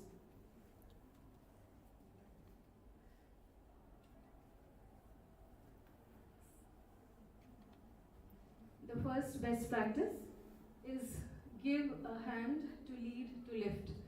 As I pointed out earlier, we have a large percentage of our students who are first generation learners. So to help them to keep the spirit of learning alive in them at every step is very important. In that direction, the college has taken initiatives by providing students with financial assistance. Fee concessions are given to, surprisingly, the number of children availing fee concessions is still very large. Scholarships, of course, we are an aided college, but besides the scholarships available to the students from the government, there are a number of scholarships that are offered by the faculty members. It is a practice in our college to encourage the retiring staff to institute a scholarship program who might be financially not sound or of having any other kind of disability is encouraged to study further. And the number of scholarships that have been in that list has been increasing every year. Then we offer free books, uniforms and meals. Of course, the children who are, or the students who take advantage or who are provided with such facilities, the list is usually maintained by the management or the principal, because we know that students at this age do not like to identify themselves as underprivileged. So that is taken care of. Then faculty at home is a very positive program followed by the institution in this regard. Through this program, the teachers, it could be the class teachers or even the mentors of the students who make it a point to visit the homes of the students. This is an initiative to identify children who really need help. The kind of help they need might be emotional, it could be academic, or it could be financial also. So the best way to find in what area they need us, we need to go to them, meet their family members, meet the students in their playing ground where they have grown up. That has helped us to bring or encourage the parents also to let their children study or take a step ahead. Then we have the family counseling center also, where the extra needs of the students are taken care of. We have professional counselors available round the clock. Students and even their parents are encouraged to meet the counselor in case of any need. And Home for the Homeless, as sir pointed out, we had so far only concentrated on individual homes, but as sir gave us an idea, definitely we will be looking forward to try and take this into a cluster program if possible. Then this is the second best practice that the institution follows. Stay green and embrace of Mother Nature. This, of course, the academic touch of the social value that the institution is trying to impart is there in the core and complementary courses itself. In our earlier stages, as we were an affiliated college, we didn't have much to do with the course design or anything. But since July, since we have turned into an autonomous college, the college aims to make every effort to make sure that even at the academic level, we are able to instill in the students the idea of protecting the environment and growing with the environment. Then we have audit course and certificate course also. Most of the certificate course where the college has the freedom to choose the courses that we provide to the students. We are trying to introduce as many courses as possible where the importance of the environment can be emphasized, and also the students can be made aware where they stand a chance to participate in the upbringing. Then the constitution of clubs and forums, definitely there is a large number of students who hate to sit in class, but they are very brilliant when they are on the ground. Through our clubs and forums, we are trying to bring that colorful part of the students out, make them active, and bring out all the ideas, all the innovative ideas that are within them, that they have about the society around them, in making it more environment friendly. Then organizing the nature clubs. This is usually clubbed with the study tours conducted by the various departments. Waste management measures, energy conservation measures, plastic-free initiatives, and extension of activities. I shouldn't be talking about extension activities after sir has made it very clear that outreach, extension, and best practices are different. So sir, kindly excuse me for that, since the PPT was prepared before that. Now these are just a glimpse of a few infrastructural best practices that the college follows. We have installed solar panels. As the fodder for biogas gas plants, we have put in separate bins, separate collection centers for all the different kinds of waste, because to get college students to do things in the perfect way takes time. So we thought that first letting them know that every waste that is put has to be segregated, and the effort that goes into segregating, we first thought we'll go down to their level, separate it at different levels, and then put it into the biogas plant. So that's there. Then we have a water recycling plant also, where since we have labs and a lot of places from where water can be recycled and reused. So this was the idea that the management had brought in, and we have it functioning, which was much appreciated by the NAC team. And we have a burning plant also, where since we have quite a big campus, all the waste that is in general collected by the people who clean the campus, it is brought here. It is easy for them to dispose of, and it is done in a very environment friendly manner. This is an initiative of the alumni, because as green campus or the green protocol that the college tries to bring in, we wanted every section to contribute in some way or the other. So it is our alumni that came up with the idea that they would contribute their green initiative as in the canteen. So we replaced all the disposable glasses and plates, and it is the alumni that donated the steel glasses and even plates also. This was taken before it was done. So that's it. And coming to the department initiatives, where department and the students in general are able to contribute to the green protocol of the college. We have green audit, which is generally done by the botany, zoology and physics department. Now we are bringing it down to department levels, where these departments will be taking leadership in conducting green audit at the homes of the children also, so that they know how they can preserve energy at home. So this is going to be implemented this year. Then we have encouragement. This is, of course, during the NAC visit, this was quite evident. For all the programs that we do, we do not use flexes. Instead of that, cloth banners, though they do not look attractive, but then environment means more, so we have stuck to that. Then encouraging and distribution of saplings. Not just telling children that environment is important, but showing them by example. Every single child is encouraged to donate a sapling, usually on their birthdays or any important occasion that they want to celebrate in college. This is what they do. And the students, in general, all the classrooms, teachers and students are encouraged to replace their drinking water bottles, plastic bottles to be replaced by steel bottles, and various extension activities through which greenery and environment friendliness is brought to the community. So these are small ways in which we at Carmel are trying to do our bit to make children more environment conscious and be part of the community movement also. Thank you. Madam, do you have any database for first generation learners? I don't have it with me now, sir. It is But there. we have it, yes, because NAC asked for it. Since Yeah, we yeah. claim that we have more than 80%. More than 80%? Yes. First generation? Yes. That you have shown? Yes, shown to the we NAC. have shown, yes. Okay. Regarding social values you are promoting. You are promoting social values. Did you conduct any social audit for that purpose? Not yet. We have Not not yet. gone to the That social audit you may note down for your next accreditation. Then free meals are given. Free meals. Free noon meals are given. How could you locate the students? Is there by everybody coming and taking the meals or like No, that?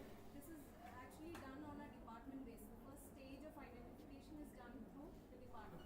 Because the first year students, when they're enrolled, we make it a point that by the end of the year, teachers will visit their homes through faculty at home program. And we get a clear idea of the financial condition of the students. And from the department, the message goes to the management, the principal on their level, so that it is not, not evident to everybody. The faculty at home is a best practice, really Yes, best practice yes, for you. yes, yes. It's not It was, happening in other appreciated a lot by the institutions. national. Then green campus clubs and cells are taking over solar panels and biogas. It is solar energy and renewable energy is very much insisted by NAC and others. Yes. That installation also good. And in this during the same, I am remembering the first accreditation of my college in 2004. In 2004, while I was a principal in MES Asmami College, the same team happened to came in your college and my college. Is it? Yeah, the same team.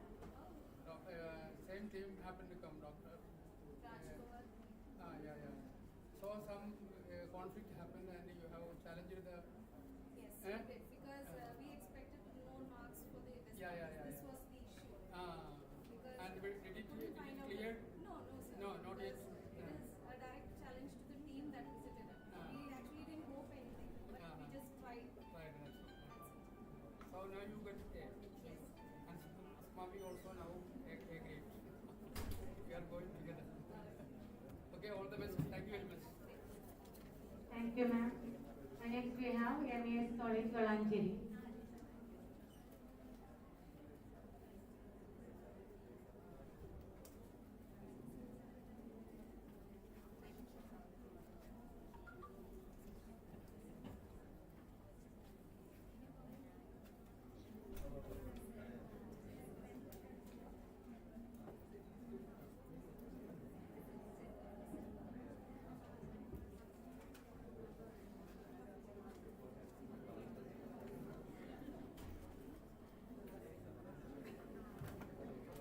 Chair, Dr. Yakub, and academic community. A very good afternoon to you all.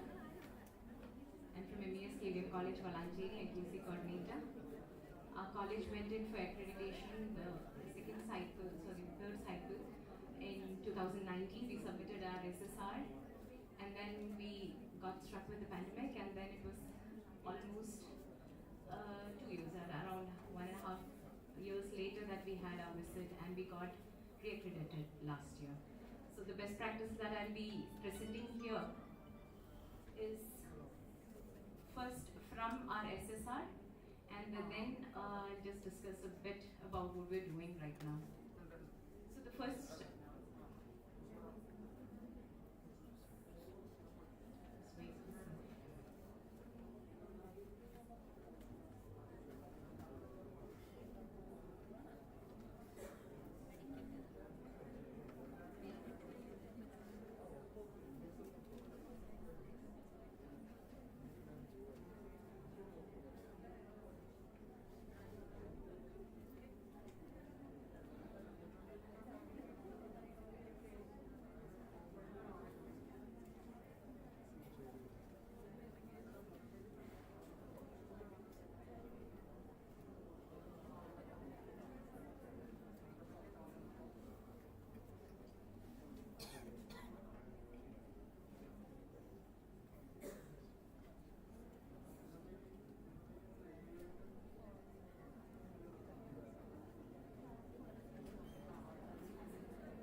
like I was saying, this is our first best practice, that is Solis, and it's more like community engagement. And the objective, the aim and objective of this particular best practice is to strengthen and expand communication and engagement with local and regional community, to extend staff and student community outreach. And from what Sir had earlier been speaking, I think this will more align with the outreach and extension kind of programs. And so it's also meant to actually, though we are giving to the community, to nourish among the college community social values, compassion, and social responsibility towards fellow beings in society. So that maybe caters to the morality and ethics kind of, moral and ethics kind of issues that we were talking about. So this is in line with the commitment and the vision and mission of MES itself. The founding principle of MES itself was to uplift the downtrodden, and that is what we wish to extend with this particular work by involving our students and inculcating those kinds of values in our students. These are some of the practices that were followed and is still followed under community engagement, so leads to the destitute. MES care at home, students in palliative care, visit to old age home, children's home, some of which I've just mentioned. I'll just go over it one by one.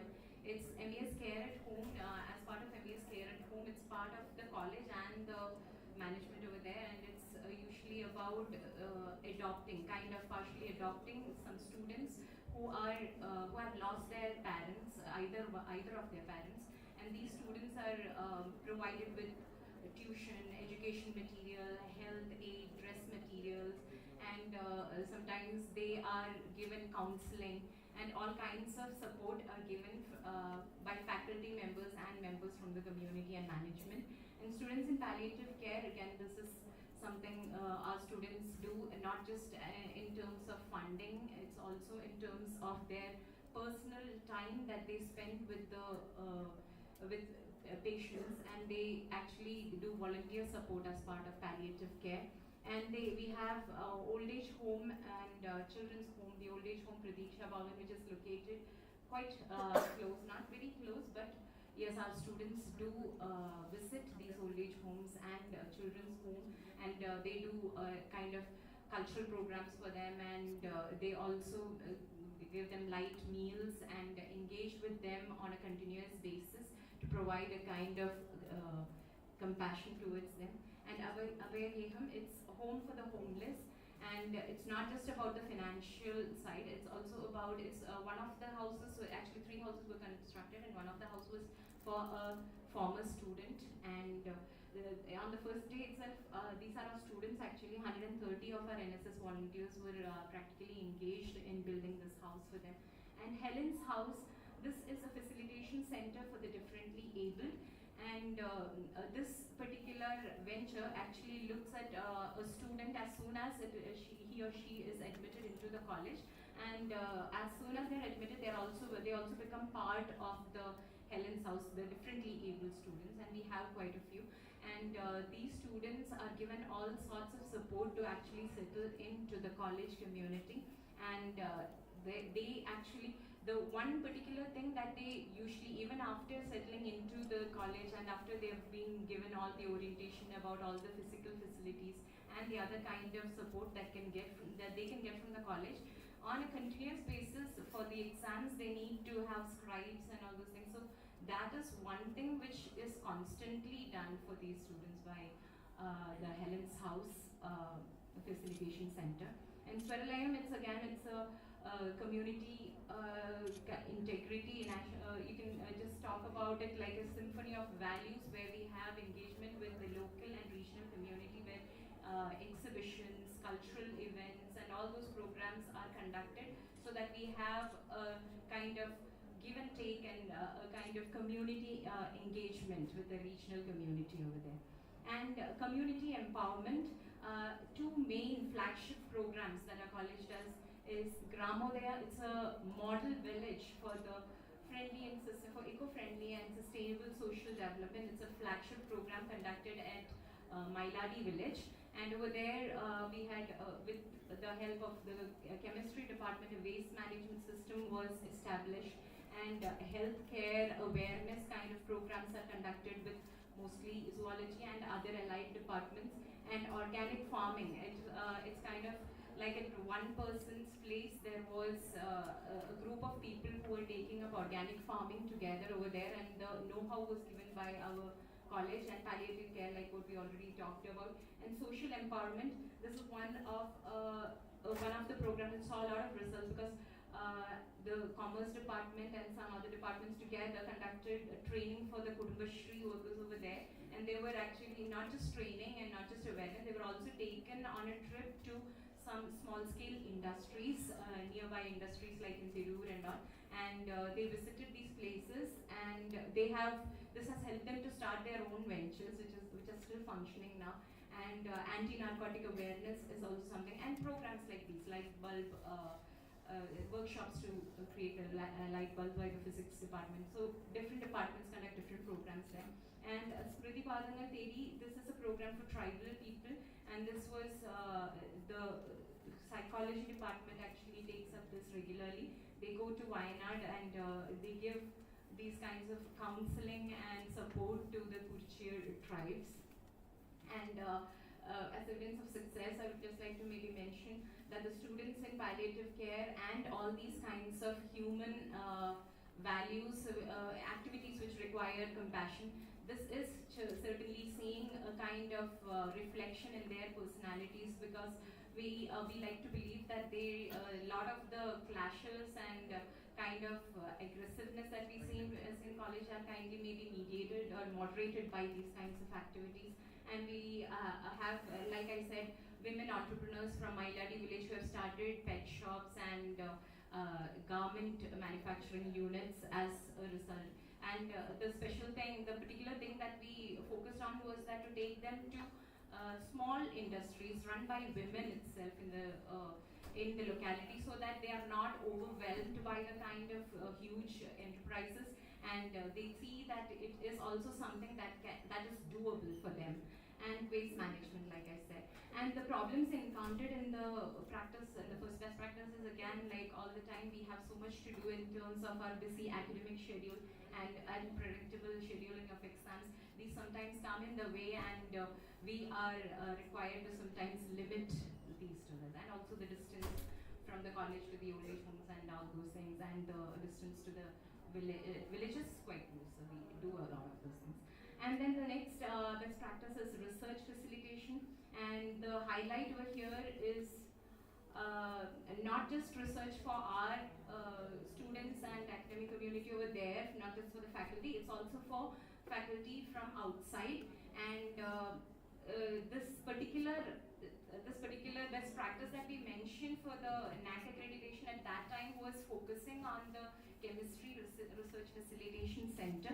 So over there we have got this UV spectrometer and different kinds of facilities which were established with the help of the funding that we received from BST FIST and from UGC and from KCSTE.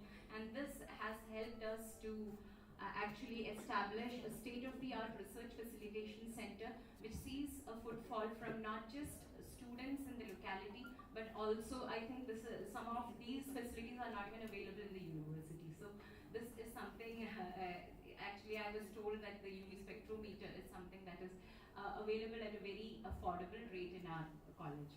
And other research practices that we have established so as to promote research is that in the college, the IQC has instituted the research grant under Dr. Mohammed Chair for 2 researchers every year. In every year, 2 research scholars, we invite proposals from our faculty and from aided and unaided, and then these faculty members, these proposals are scrutinized, and 2 of them are given research grants of 50,000 each, after which they are required to publish in UGC Care List or maybe in reputed journals.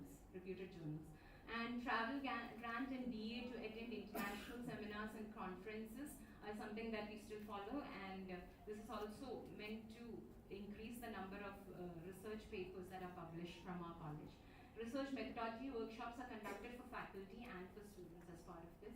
And as evidence of success, it's useful for, if you look at the research facilitation center, it's useful for both the institutions, faculty and students from the institution and also from outside. And these are some of the statistics, like 70 students. This was at the time of NAC, when we were submitting our SSR. These are the numbers at those time. And apart from that, we have papers that were published as part of the research grant also. And the problem encountered in the case of the research facilitation center is that there is no technical assistant there. Again, the faculty is required to be there full time for doing all these testing and all those things. So large scale implementation is not possible. So as far as the faculty is available, we are able to provide these services to the research community. And I would just like to quickly move on, the lack of time, I'm just skipping over that. And this is something that we are doing and recently, and Disha, Altiers, and these are some of the programs that we have actually tried to focus on our students. We are thinking of actually increasing our placement and progression, and maybe bring about a change in the attitude of the children towards higher education. So Disha is kind of a program that will be more aligned. It has been started by the IKC, but it will be more implemented more by the career and placement cell. And as part of Disha, what we plan to do is that in the first year we'll be giving them some kind of, as we all know, as part of the English department also, I would like to maybe bring to your notice the sad state of affairs as part of if you think of the common courses, if we have English and all, but we have such large classes that none of that becomes effective. So ASAP is one kind of a program that our government conducts for students, but it is again inefficient, insufficient, because just only 30 students get benefited from it in 1 year. So first year students, if they are given these kinds of programs which actually help them to shed their inhibitions and look at education in a new way, and not just for getting marks and just to bring changes in themselves, that is one thing that can come forward. Bring them forward. So capacity building and attitude building programs, and as part of this, this requires a huge fund to actually do it, and we wanted to do this for the final year students also so that they're career ready. And as part of English department, we used to do English for employability, because we know that there are so many studies that are coming up that in Kerala they are not employment ready even after they finish graduation. So now we are actually doing that with the help of Mahindra and Mahindra. Their CSR, like what, so I was just thinking of that when Sir was talking about that. They have got this fund for corporate social responsibility, so they have tax benefits, so they do it, so they just come to our college and they do this program for our students, not just our college. I think they have approached other arts and science colleges also. So they're actually doing it as part of women empowerment, but we actually make sure that all our students from the final year sit for those classes, and then maybe the IKC can give them a certificate, so then we can have them also built in capacity. So career readiness, placement, and apart from just giving them these classes also, we have actually appointed a placement officer also who will regularly go into colleges and talk into classes, into these classes, into first year classes, to actually build their attitudes and give them a kind of orientation. And towards the end of their course, towards the final years, they'll be going in and talking to them about all the career opportunities available, and maybe orient them towards that. And always it's an intensive mentorship program. Earlier we had this mentor-mentee register where we had just the issues that were mentioned, and this a few blank pages where the issues and this teacher and mentor and the mentee interacts. But now we have actually integrated the marks of the students and a lot of other winning habits. We listen to a lot of self-help programs and all these things which and we're just trying to incorporate some of these habits also, habit formation for students through these mentorship programs. So there is a register actually, this mentorship register which we have. It's a student's diary that we call it, so that the students are familiar with it, they know what a diary is. So in this we have included a fewer more pages which which will make it easier for the mentor to follow what the mentee is doing, because this onus, it falls on the mentee now. Earlier, if the mentor had to call them up and have these sessions with them, now the mentee, if they the application for TC and partial deficit and all is included at the last page of this particular register, and you have reading records there, you have records for certificate or add-on courses that you have done, and in the student profile itself towards the end we have added career options. And also all through the year, they keep this register for 3 years, and all through the year they can go through this, and whatever they hear of any opportunities in their fields, they can just write it down over there, and the student has to come to the mentor and get the signature from the mentor. So if the mentee has to go out, they have to finish all these things. So this is something we have implemented this year. We're just hoping that this will bring individual kind of attention. So if Disha was something which is large scale and which is involving all the people in all the students in the college, this Altius is more of a one-to-one kind of thing. And outcome-based education is also because we know that NEP readiness is also something that is part of our new AQAR and NAC accreditation, and also we are trying to bring in more awareness about outcome-based education. And it is actually something that we all, if we've gone for BNR, we already know that if we are teaching English, our students should be able to speak in English or maybe write in English and do all those things. Sometimes it just gets forgotten in the rush to finish the syllabus and all. So we're trying to give them more orientation about what outcome-based education is, and we had sessions conducted, and on the basis of that we had asked all the departments to prepare their bridge course with outcomes there, and maybe certificate courses also which we conduct. That again we're trying to tie up with the academic audit thing, because we conduct internal audit, we conduct all those things, maybe it's for documentation and all those things. So if it's academic audit, again it was from a suggestion from Dr. Maria Raju, came to our institution for NAC visit. He was saying that academic audit is something that they do.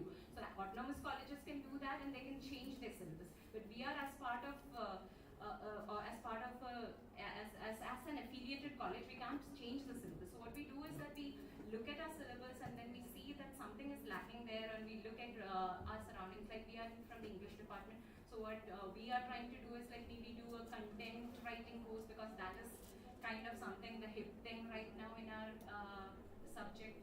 So we try to give those kind of things which are not there in the syllabus. We can't change the syllabus, so we give it as add-on courses.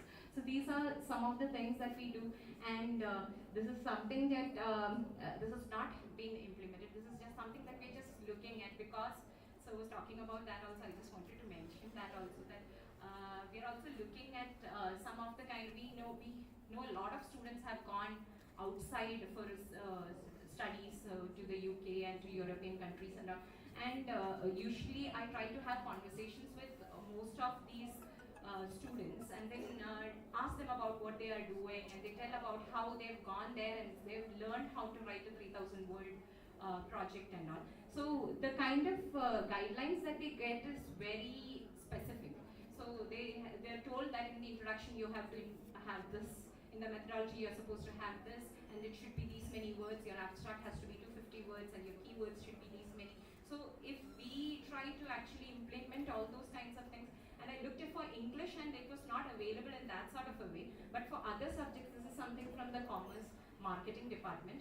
So this is something that we're just looking at right now. It's just in the initial phase. So other things are which we have already implemented. So with that, I would just like to, I hope I've not overstepped time, conclude my presentation on the best practices. Madam, your Helen's home is still there? Yes, sir. Helen's home, with a special room? Yes, sir. Yeah, we have a room. But that room is for a lot of other support activities, also women empowerment, student support, all of that. It's a large room with desks. Your ecosystem for research is very, very good. You have developed a very good ecosystem for research. Congratulate the college. That Disha, and what about the bridge course? What you are bridging? It's the bridge course is for the students who come in for the first year, for the undergraduate students. So we are just giving them kind of skills which they may be lacking into to get into the degree course. So we have some common course elements and some subject specific elements. You have specified syllabus and yes, modules yes. for that. We have a syllabus, and then we have schedules done that in first hour we'll do this, second hour, second day we'll do this, third day. So the thing is that, like, if I take again English example,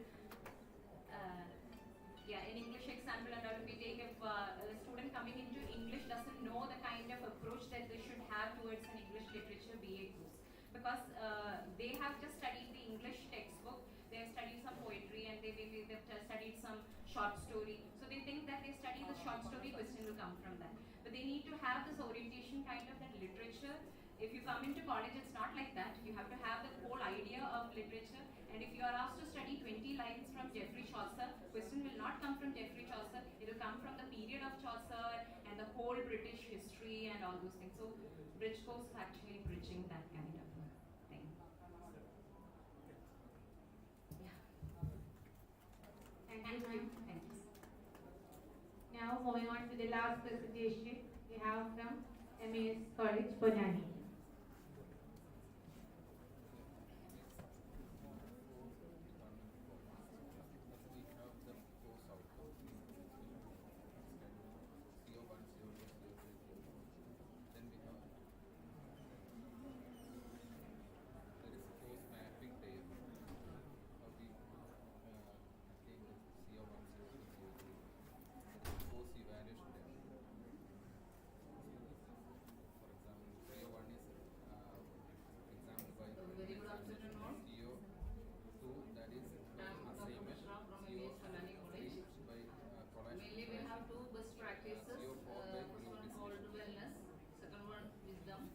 Wellness is ensure the women empowerment from college and nearby areas also. The major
The context is the institution rightly assess the advantages and disadvantages of the locality and comprehends the role it can play to enlighten the community about gender equality and to enrich the opportunities for the women and in around the institutions. The institution therefore focuses on the all comprehensive uplift of the women in the locality also, which will in turn make positive outcomes in the lives of the girls too. All institution stakeholders partake in this drive and envision programs accordingly. Our major programs under wellness are Swasthaya, Kaitang, Oppam, Girls with the Goals Nehadaram towards equality, like that. Then Swasthaya is the program. Then we selected 100 women in each year. Then organized an association with some NGOs and focuses on training unskilled women in Panani municipality and aims to support this woman to find livelihood. Almost 350 women and 300 girl students successfully trained so far in fashion designing, food processing, handicraft making, jewelry making, and beautician booths also. They were taught to make handicrafts and flowers with the coconut shell, coconut shell, etc. Then next is the Kaitang. It was especially for the fisher folk to assist them to step into entrepreneurial ventures like food production and preservation, soap, balm making, etc., fashion designing, tailoring and embroidery, etc. Then about 250 women are beneficiaries of the program so far. Konani is blessed with the fish resources and a large number of people including women are dependent on fishery industries for their subsistence. The institution using the expertise of the Department of Aquaculture and Fishery Microbiology gives training for the fisherwomen for the effective utilization of the trash fish also. Then next is the Oppam. It is actually a motivational program to give training for communication skills, mainly with the help of Kudumbashri units. Computer and digital media literacy workshops are also conducted. Orientation in financial literacy, marketing skills are given to women in coastal area to promoting the participation in their workforce also. Then some awareness classes also conducted in the financial literacy also. Then next is the Girls with the Goals is very excellent program of us. That is, we are in this program we adopted 20 girls from the Konani municipality with the determination that no girl child should be deprived of higher education opportunities due to the lack of financial backing and to motivate the parents of girls children to send their daughters to higher education. The institution initiated a project, this Girls with the Goals. Under this project, the institution adopted 20 girls from the various LP schools in Panani municipality and thus ensuring financial security for their academic future. We started saving deposits for them. Then Snehadaram is also recognized program of accomplishment of women from marginalized and vulnerable sections from various aspects. Then towards equality, we gave more programs or awareness classes for the gender equality and security also. The evidence of success, that is in Swasthaya, the participants started their own ventures, especially dressmaking. Women trained under Kaitang program started their own establishment in fashion designing and pickle making, snacks making, etc. Then inspired by entrepreneurship awareness camp of ED Club, 9 women members started online marketing of shawl through website named Azealia Boutique. Then Girls with the Goals program has brightened the future of academic possibilities of 20 students as their progress are monitored.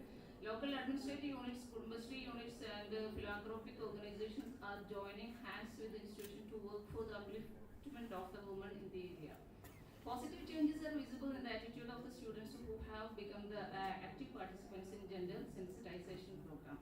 Major problem encountered monetary and time constraints are there.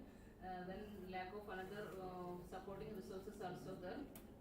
Then our next program, best program of the wisdom, that is the actually it was the ways of imparting skills for disaster management. It is related to disaster management. We help the community, the area.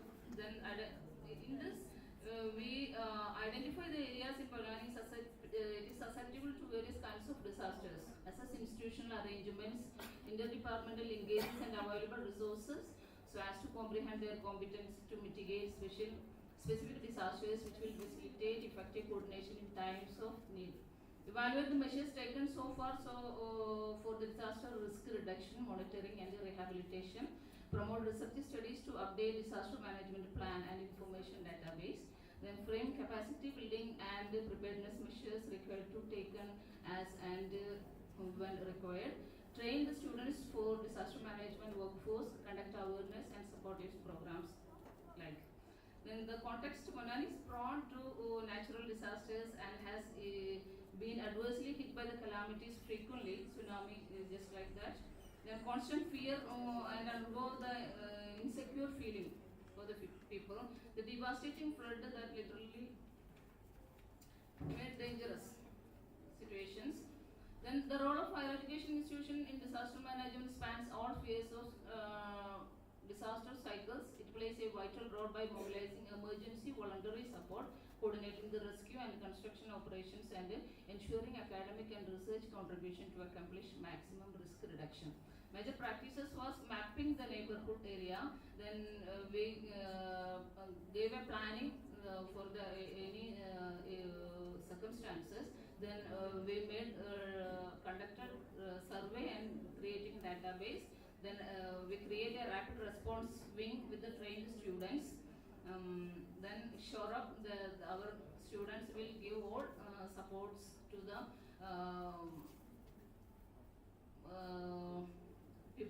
people. Then all under one roof are we gave all supporting materials in our institutions. Then explore and edify. They try to all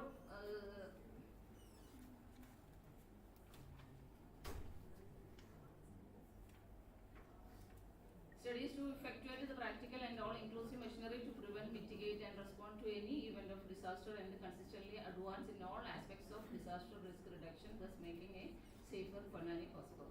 Department distributes disaster management manual and informative booklets for instructive purposes. The booklet comprises of the analytical study on the climate changes and consequences, mainly with the support of our geology department also. The evidence. A constructive method adopted by the institution made a database report on disaster management that is used as a ready reference book in the wake of emergency. Rapid response wing has undergone skilled training that their services are effectively used by the institution and other organizations in different parts of the state. Students are engaged in multi-pronged activities in this all activities. High resolution satellites imaginary solves the major problems. Then location specific mobile apps could be made available to collect and dissemination information, and in this incorporation of spatial data sets has to be prime priority. This has to be done with the proper training given to the volunteer groups. Natural disasters are byproducts of climate change, and this has to be properly understood and communicated to the society. This step can be effectively incorporated in the disaster management process with the help of the university while formulating the curriculum of the different courses also. These are our. Why the word wisdom for disaster management is? Would you please give me the? Sir? Do you remember the full form of wisdom? Yeah, wisdom, WISDM, ways of embodying skills for disaster management. Is there any disaster management relief team is there? Yeah, we have. Volunteers are there? Yeah. Are they engaging directly to attend the disaster? Yes. They are attending? Yeah, we have a well-equipped team with the under the training of the geology department. Yeah. How many members are there in that volunteer team? More than 100 students, yeah. Students are there. With the help of the other locality peoples also there. And volunteer captain from the college teacher? Yeah. Teacher is the captain now? Me? Volunteer captain. Yeah. I think from geology department. Geology department. Yeah. The male staff is a captain now? And Swarasha, you are giving dressmaking and other thing, garland making. Swashraya. Swashraya, sorry. Swashraya, garland making and is it marketing? Yeah. Yes. And commercializing. Yes, sir. Very good. Generating revenue. Sales counter. We have a sales counter, yes. Very good. are giving training for fisher women. Yes, Kaitang is a What project. type of training you are giving? Sir, Kaitang mainly based on the fishing products, trash fishes. Sale of fishing boats. Yeah, pickles and etc. Something. That is given. Yeah. We have a agriculture department and fisheries. They will support. Do you have any ponds in the campus? Pond, yeah. Pond. We have more pond.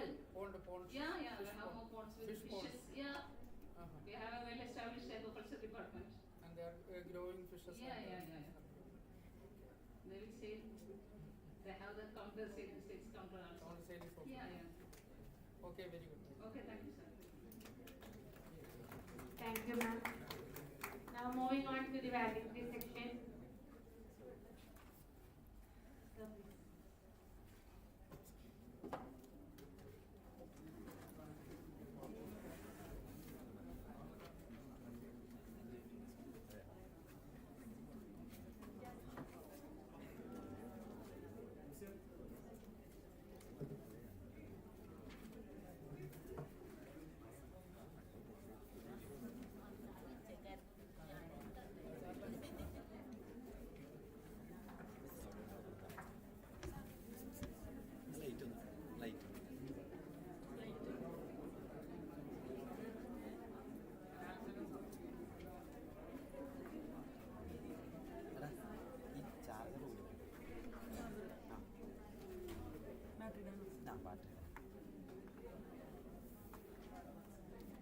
ഒരു Jio ടാഗിൻ്റെ photo എടുക്കണം കേട്ടോ. അല്ല അത് മൊത്തം ഒരു മൊത്തം ഒരു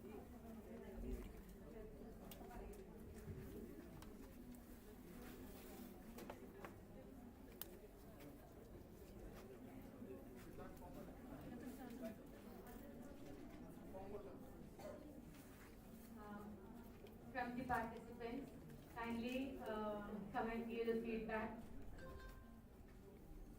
Anyone of the participants can come and give the feedback, please.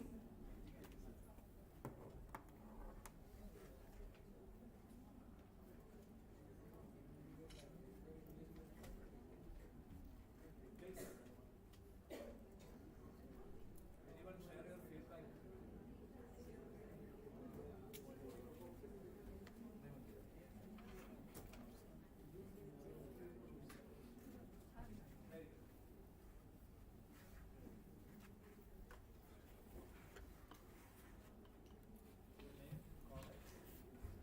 It's myself, Rasina Mold. We, a team of 3 members from MEST Ojala Memorial College, Kundera, came here for attending this program. And as you know, we are only at the starting stage of our NAC accreditation process, and we don't know anything about this best practices. We are only at the beginning stage, and we have the intention of knowing what are the best practices that the other colleges are following. And Yakub sir is also always giving us guidance related to this NAC accreditation process, and I am quite sure that this was beneficial for us, and thank you for all the organizing members of this program. Thank you.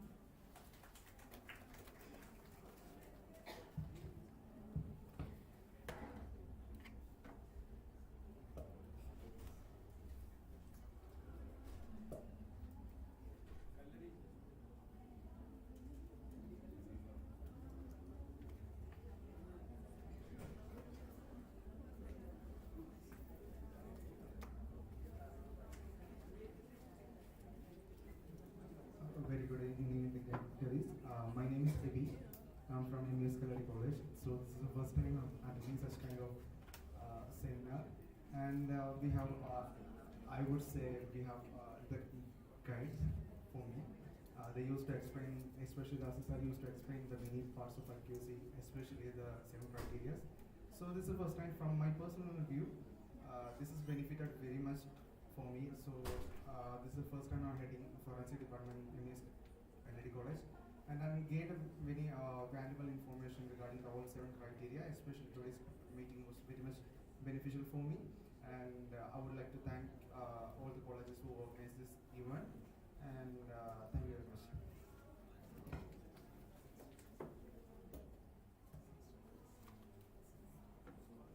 Saint Stephen's College.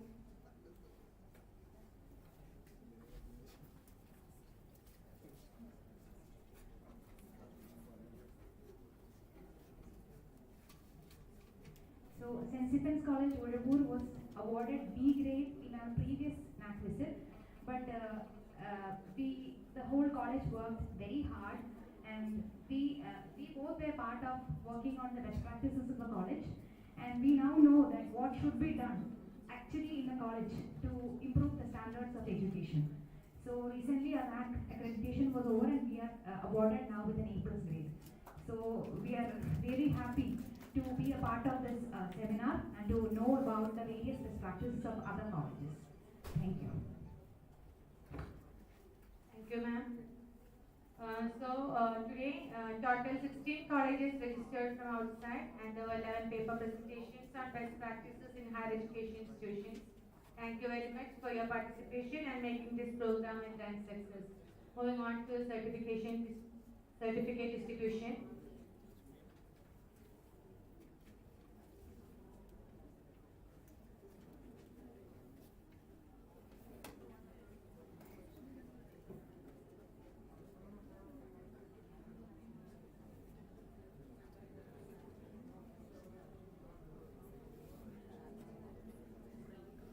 MO College, Muktam. Ansar Women's College. MES Geo Abdullah Memorial College.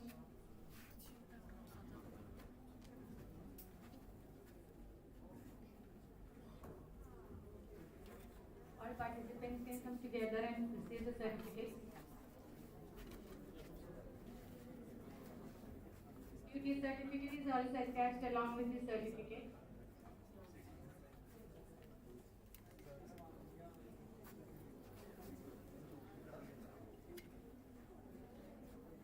It's Harafa College of Arts and Science. MES Panani College.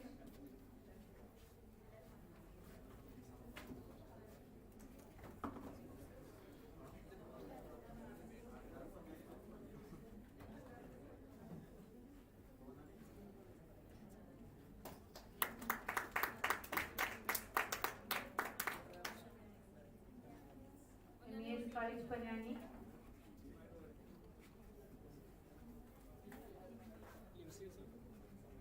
St. Stephen's College, Udaipur.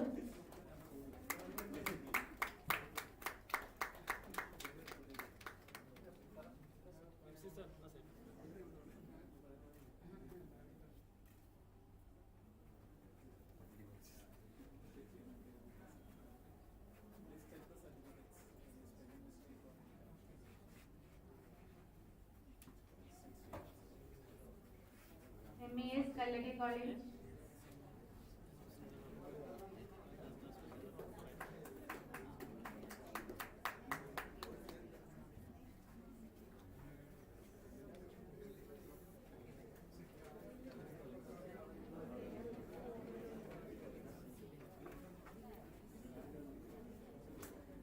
MES KVM College.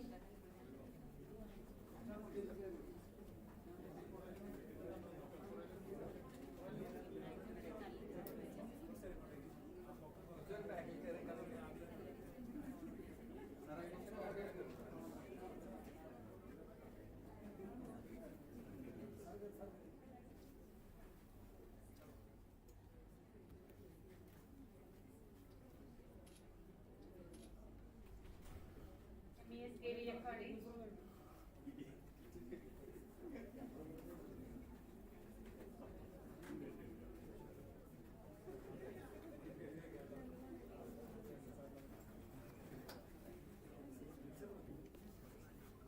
MES College Irapeta.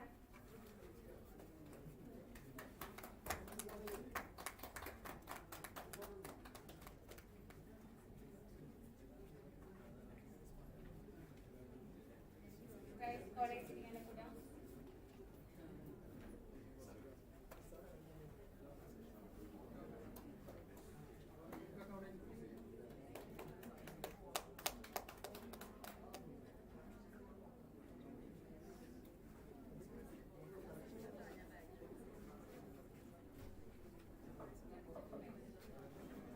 AMEA College of Arts and Science.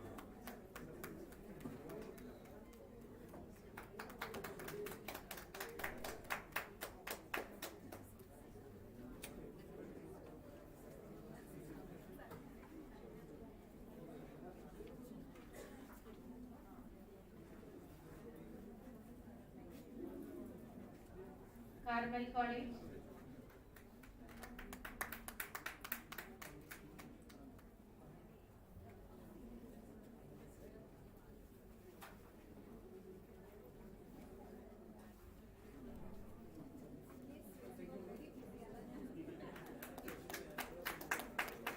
MES IMAX.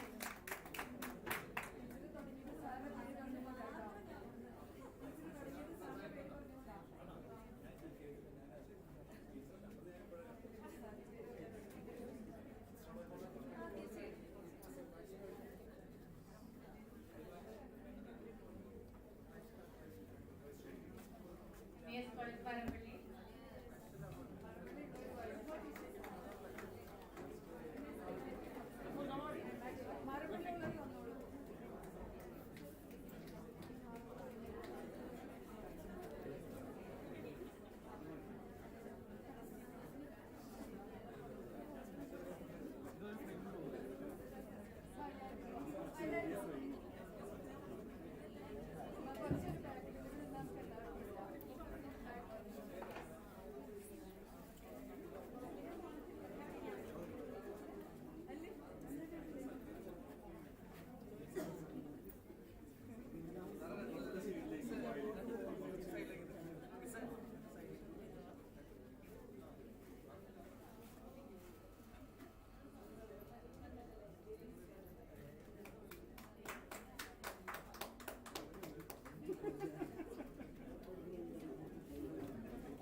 Thank you very much.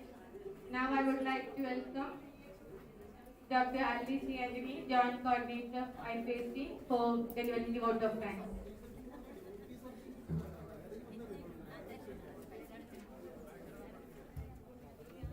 Very good evening to one and all. Respected resource persons for today's national seminar, dignitaries, delegates and other participants. We are concluding the national seminar on best practices in higher education institutions, strategies adopted for quality assurance, sponsored by the Kerala State Higher Education Council and jointly organized by the Internal Quality Assurance Cells, MES College Maramali, MES Ponnani College and MES Kannadi College. My duty is to propose vote of thanks. First of all, let me extend my heartfelt gratitude to the president of this seminar, our beloved principal, Dr. Ajim P. Mohammed, who is a great pillar of support, visionary, and motivate us to explore more innovations. In fact, Sir was the mastermind behind organizing this kind of a collaborative seminar. Thank you, Sir. It's my privilege and honor to express our heartfelt gratitude to all the eminent resource persons of today's seminar. I thank Professor Dr. Rajan Varghese, Sir, Member Secretary, Kerala State Higher Education Council, who very kindly agreed to inaugurate today's seminar. In his absence, I thank her. Thank you, Sir. Next I thank Professor Dr. P.K. Yakub, Sir, NAC PhD member and Principal, MES College Kochi. Sir gave a very informative session on how we should choose our best practices and which all best practices can be incorporated in each and every criteria of NAC assessment. So also very patiently chaired all the 11 paper presentations on best practices and also gave valuable comments and suggestions for improvement. Thank you, sir. Our management has been a great pillar of support for all our activities. I extend a heartfelt thanks to Advocate Abul Hassan, sir, MES College Management Chairman, and all other management committee members for their constant support and encouragement.